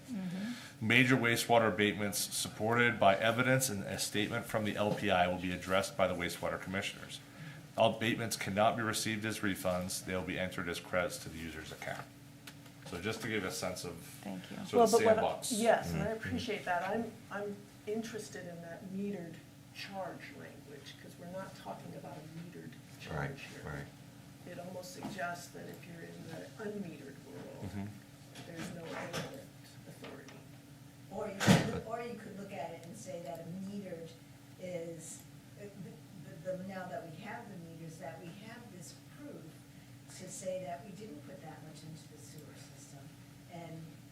Well, but that's not what the language says. I Well, it appreciate depends the how you argument. read it, I think. I think that's what John's trying to point out here, is it's a little ambiguous. Well, because I think the purpose of that is, like, for people who, if the toilets are running in their house, they've gone away for 6 months and the toilets are running, well, we can't give you an abatement for that because that water actually did enter the sewer system. If you left your hose on outside and forgot to turn it off and got a huge sewer bill for that, you could show that that metered water never entered the system, but it was always If you had metered your water. cylinders, So yeah. you have a metered number, and you're now demonstrating through the abatement process that that metered water didn't end up in the sewer system. So Rockport and its fellow users are not paying, never had to pay for that water anyway. But the only way for them to know that water didn't go in there is if it has a sub-meter, which is what I've done for hauling Right, it. all of us have Yeah. done that for the outdoor, Yeah, well, yeah. So you need the sub-meter in that case. to prove this is water that doesn't go through the system. Exactly. Yeah. And that could be a well or anything, yeah. But I see what. Right, which is why they put a meter on now.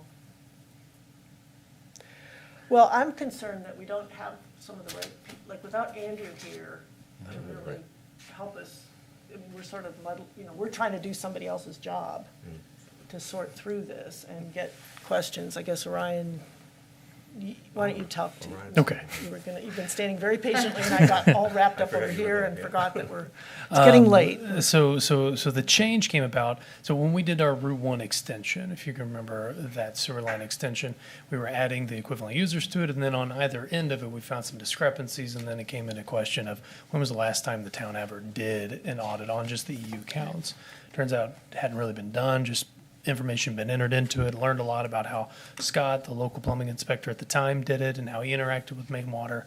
And so we pulled the file and we just went by parcel by sewer account to apply the ordinance, which was the bedroom count, which identified an issue that we the new ordinance, that debacle, and then how many units have additional dwelling units that we're not paying. So there were a number that weren't paying the correct sewer usage. So the town, for I don't know how many years, had been underbilling for the total usage on the system. So that got corrected with that audit. And so that would have included the wheelwrights. That would have included the residents wheelwrights. going from the one dwelling unit to the 4. Correct. And so that's And what was the time frame? When was that? Was that April of last year, I think that 25, or was. was it before? The dates are, yes, I think it was last year, whenever that got entered in. Okay. So that would have been the reason that we saw the billing change. Correct. But it wouldn't have been a usage issue, it would have been just on a debt service issue. Correct. But. Well, yes, but it sir. also would have been the dwelling unit and a number. Yeah, standard but theirs For- was like 10, Gallons, yeah. September of 24 was the So that justifies, August, I guess. explains. Correct. Jump in standard fees, like from one I standard think it was fee that summer of to 3 or 24. 4. August when of we lost that 24. load. But then it's so haphazard the way they build it Yes, since then. yes, That's a main water. that's a Oh, main yeah, water right issue. here, And August they And so 24, that- they acknowledge paid that. 1671. They acknowledge it in the letter that Yeah. is in the packet. And that that was the says, first- they found an error in their calculation, how it was applied, and they subsequently fixed it. Fixed it and unfixed it, Yeah, fixed it and unfixed it is basically what I'm getting. We did all the work to get the audit and get the numbers to Maine Water, and then they sort of went back to their own way of doing it after that. So we gave them notice that this property was 4 units in. Correct. 2020, I'd think have it's to look at my August of numbers, but 24, I'm, it looks August like. of I'm 24. pretty sure that the change you can see on that report indicates when that was submitted. Yeah, And August then of by 20, October yeah. of '24, it was back to 1 unit.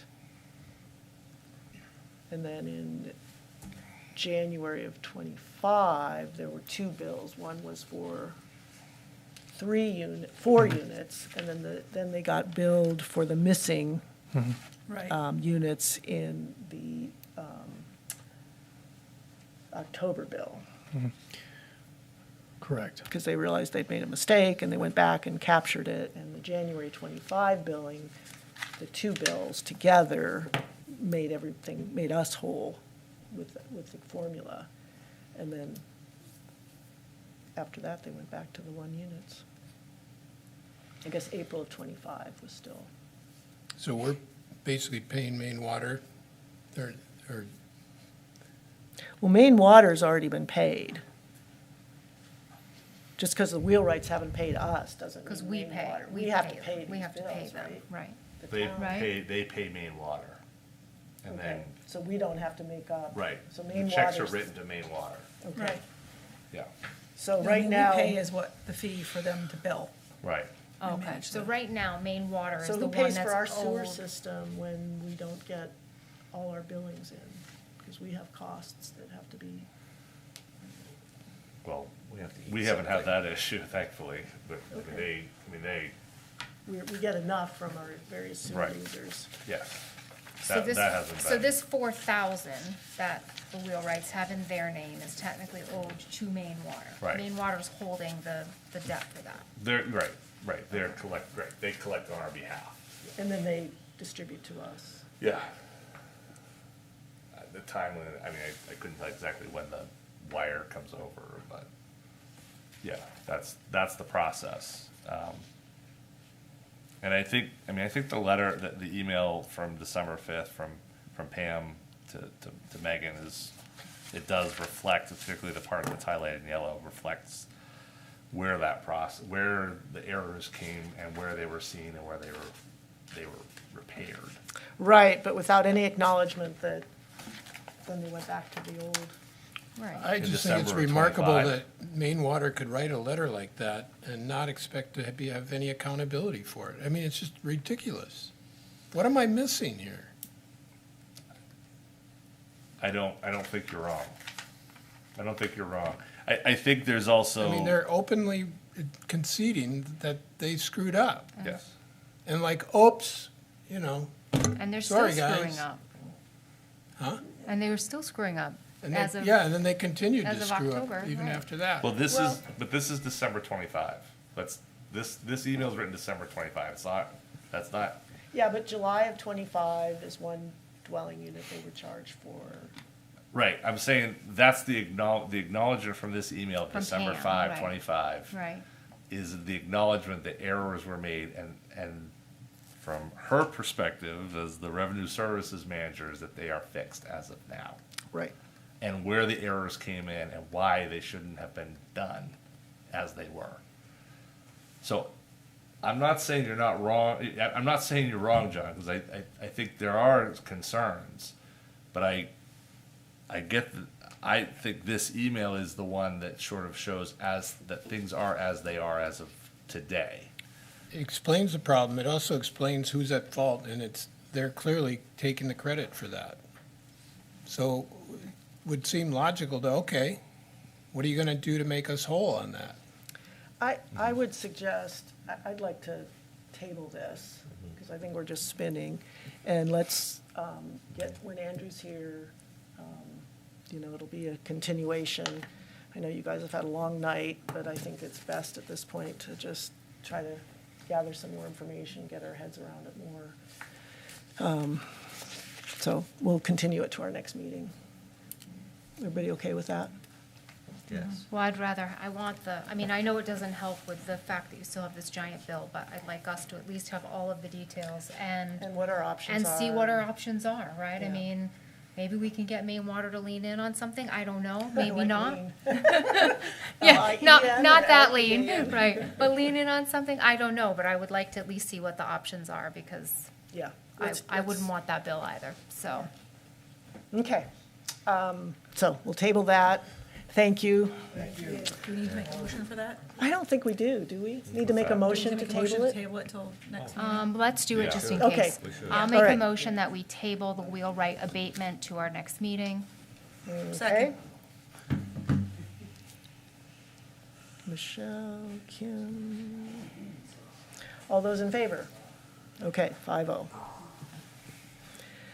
All righty. I think the next item is the approval of the wastewater regulations. Yeah, all right. All right, let's go for it. The cover page of these is wrong. It says approved by the sewer commissioners on 12/8/2025. That just needs to reflect first of all, we have a new term. We are the wastewater commissioners. And it'll be on 1/12/26 if we end up approving that tonight. So these were drafted by the wastewater task force, same Do we folks. have Do we it? have it? Yeah, it's Yep. way up in the document. Okay. Oh, In the- because we in the remember we packet. moved it from Oh, the we moved it, agenda. we moved it. Yeah, go Okay. back up Taking it to, away. I was like, I thought I read them. yeah, I no, can't you're, find yeah, them. 6F under the action items. Okay. I wasn't alone, Michael, couldn't either. Yep, everybody was getting a little confused. Okay, got it, Excited got it, bookmark. got it. So this is the same group that worked on the sewer ordinance. Yep. And Bilbo really took the first cut at this, Oh, nice. and Bob Colmar was Thank you, helpful. Bob. So it's pretty straightforward. These regulations, they now match You what got the the sewer higher ordinance level says. As I indicated, we are requiring a meter Yes, for well which I think is users. very, very smart to do that. Yeah. So anything else? Anybody, Ryan, do you want to present anything on this? Or Ryan's looked at this, I know. Okay. Okay. Yeah, I think one of the, What page? 39. Oh, 30. 38 or Somewhere in something there, like okay. that. yeah, we are, I went too far. somewhere in here, there's, we got rid of the formula for well water users, right? No. I mean, we have the formula, but we want. Requiring a It's meter. only, we're requiring a meter, but if it's If they not- choose not to, if it's not technically feasible. Technically or financially feasible, then we go back to the old formula. Okay, yep. Okay. It's been a while since I've looked at all these. Yeah, and that figure, the 16.25, 100 cubic feet is a pretty standard, I mean, that's a standard number.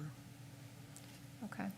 Okay. Do we ever need a motion on that? Yeah, Do can we get a somewhere, motion right? to approve the wastewater regulations? So moved. Michelle? We have a second? Second. John, second. Any further discussion? All those in favor? Meters now required. Yep. Okay. All right, so now do we make a motion to? Get out To of exit there. wastewater. Okay. I will make a motion to exit wastewater commissioners session. Second? Michelle, Kim. All those in favor? Okay, 5-0. Okay. All right, select board liaison reports. Sorry. I got nothing. There you go, you're done. You heard mine. We heard yours. Clay already gave mine, so I'm done. Thanks, Clay. I appreciate it. Harbor Committee didn't meet in December, so done. Kim's done. Yep, and then ZBA, well, that's all taken care of. That's all done Done. too. Actually, Done. take it back. ZBA did meet and Oh, okay. that's organized right. and elected a chair, and I don't have my notes with me. It was Jeff. Jeff's the chair. Yep. Jeff's the chair. That's it. And who got railroaded into secretary?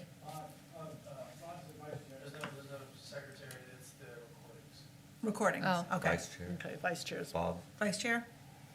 Bob Hall. Okay, Oh, okay. Bob Hall. Okay, Great. That was it. okay, We're prepared for a meeting that isn't gonna happen now. yeah, Okay, Yay? yeah, that's that's, good news. That's good. I like that, yeah. John? Comprehensive Plan Implementation Task Force, just an update there. Members of the task force are currently reaching out to the various town committees to answer any questions about the goals assigned to their respective committees and the expectations on when they expect to be implementing those goals. And following committee meetings have been scheduled Wednesday, January 14th with the Economic Development, why is it C? Economic Development Committee. Thought I was thinking council. But January 20th with the Pathways Committee and January 21st with the Harbor Committee. So the other committees are beginning to have their internal discussions, and the next meeting of the task force is February 23rd. Bob, you want to add anything as chair? Okay. Planning Board, there were no applications this month before the Planning Board, and so Jeff Leclerc transitioned the meeting into a workshop to discuss a lot of the possible amendments to the land use ordinance, which are being ushered in by the new comprehensive plan. And I don't think I mentioned this to you, Denise, that there was prompted a discussion on a number of topics, including a need to look more closely at discouraging accessory dwelling units from becoming short-term rentals. But not, important distinction, they were very clear about discouraging it for non-resident owners. So if you're a resident owner, an ADU for short-term rental, everybody seemed on the planning board to seem to be comfortable with that. But because of the current and long-term housing shortage in Rockport, they felt like we need to really sort of kind of keep an eye on that. So The Harbor Resiliency Strategic Plan Task Force, as you guys will recall, the Harbor Master Plan was completed, and the next step is to put the work out to bid, while also identifying sources of funding. And I guess Denise, you're going to talk about that a little bit? or- Well, I think that's, so it's gone up, and the RFP's out. Great job with Bilbo and Bob Colmar. You know, just, I think I mentioned it at our last month's meeting, just how lucky we are to have people with this kind of expertise and time and willingness to do these things for the town. So we'll see what we get back and what it all means for what we're going to do down at the harbor. Did you finish what you, Yep. your liaison? Yep, that's it. That was my segue to you. Back to you. Well done. Well, Perfect. so seamless. I was So like, smooth, is it that's really right. my turn? Back to you, Denise. Yeah. So library committee's going to be meeting next week. They've got a new member, so that'll be good, and they'll appoint officers at that meeting. Parks committee, we just appointed two, and that's exciting, and I think we've had some good meetings and sort of a good new direction for the Parks Committee.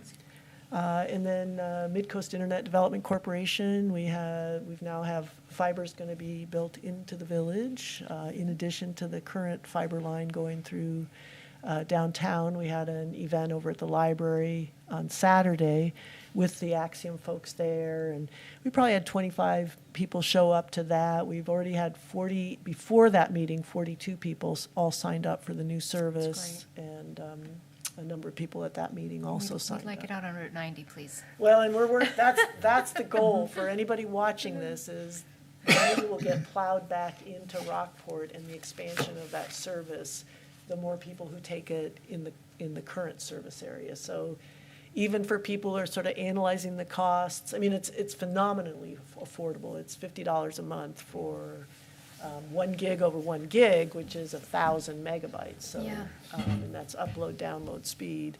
And it's great, and it's great service. I Yeah, mean, you have it in I have Washington. I have it in Washington, yeah. Yeah, It's great and service.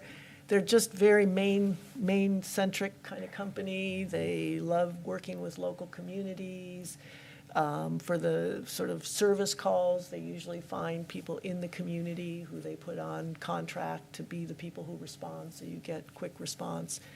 A couple people who spoke up and said, you know, they'd had Axiom Fiber, and they've had it for 5 or 6 years, and they've had one outage in that entire time. So very reliable, good service, so it's So exciting. just to add on that a little bit, as somebody who called them to get into the queue, so to speak. Yeah. Just the expectation, I was hoping that they could kind of come in and, you know, within a month or two, hook me up, but it sounds like they're. End of March, early April is Yeah, when they're even gonna further start. away than that, Yeah. at least for Pleasant Street. Yeah, I think you might be surprised, just based on my experience, that once they get things up and running, I think you might find it will be quicker. Well, I think it's more about just getting The cable, the fiber. the Yeah. fiber run up the street. Yeah. You know, they're backlogged there a little bit. and what they explained on that too was the installation is free, which is, you know, usually a $300 to $500 cost. But because so much of they're already here doing all the work. So folks who sign up for that initial install, it's free installation. People who wait, and this happens in communities, of course, and they wait, and their neighbors are all excited about it, and they're like, okay, now I'm gonna do it. When they call, they will have to pay for the install, because now they're gonna be bringing trucks back to do that for them. How wide of a geographic area is this? It's, Like, would Spear Street be potentially eligible for You know, that? you should, and this is what we learned too, because Summer Street's not on the service, and they said, sign up so that they can start to see what kind of interest there is. Oh, okay. And they can add more, so sign Spear Street up, sign, you know, anybody listening, if you're in this sort of village area right now, and again, the whole goal is to build from that and build out into the rest of Rockport that doesn't already have it. I mean, there are parts of Rockport that have Fidium service and stuff like that. They're not gonna, I don't think they're gonna compete with the other fiber providers. Though this is considerably cheaper. I know, at $50 a month, and I would and rather that's- pay, I'd rather pay Axiom than I'm paying Fidium. Yeah. So, Same And then- service. Well, and the service is different, actually. This is something, it's a little bit wonky, and it's late, so I won't spend more than 2 seconds on it. I better hurry. But the Fidium fiber service, and then some people in town have Lincolnville LCI fiber service. They've actually figured out that they share the fiber. The axiom and the traditional notion of fiber is it's not shared. So it doesn't matter how many of your neighbors are online or doing anything, it doesn't affect your service or your speed at all. And that's what Axiom's gonna install. But I know folks who have installed Fidium, they still do get some changes in their speed, so. Enough of that, but it's very exciting. And, Good. all right, so then are we going into executive session? Okay. Oh, right. Keep All going. right. Okay, so I will make a motion that we exit our regular select board session and enter into executive session pursuant to MRS section 4056C, Charlie. Second. Second. Okay, all those in favor? Okay. Bathroom break first. Well, yeah. Okay.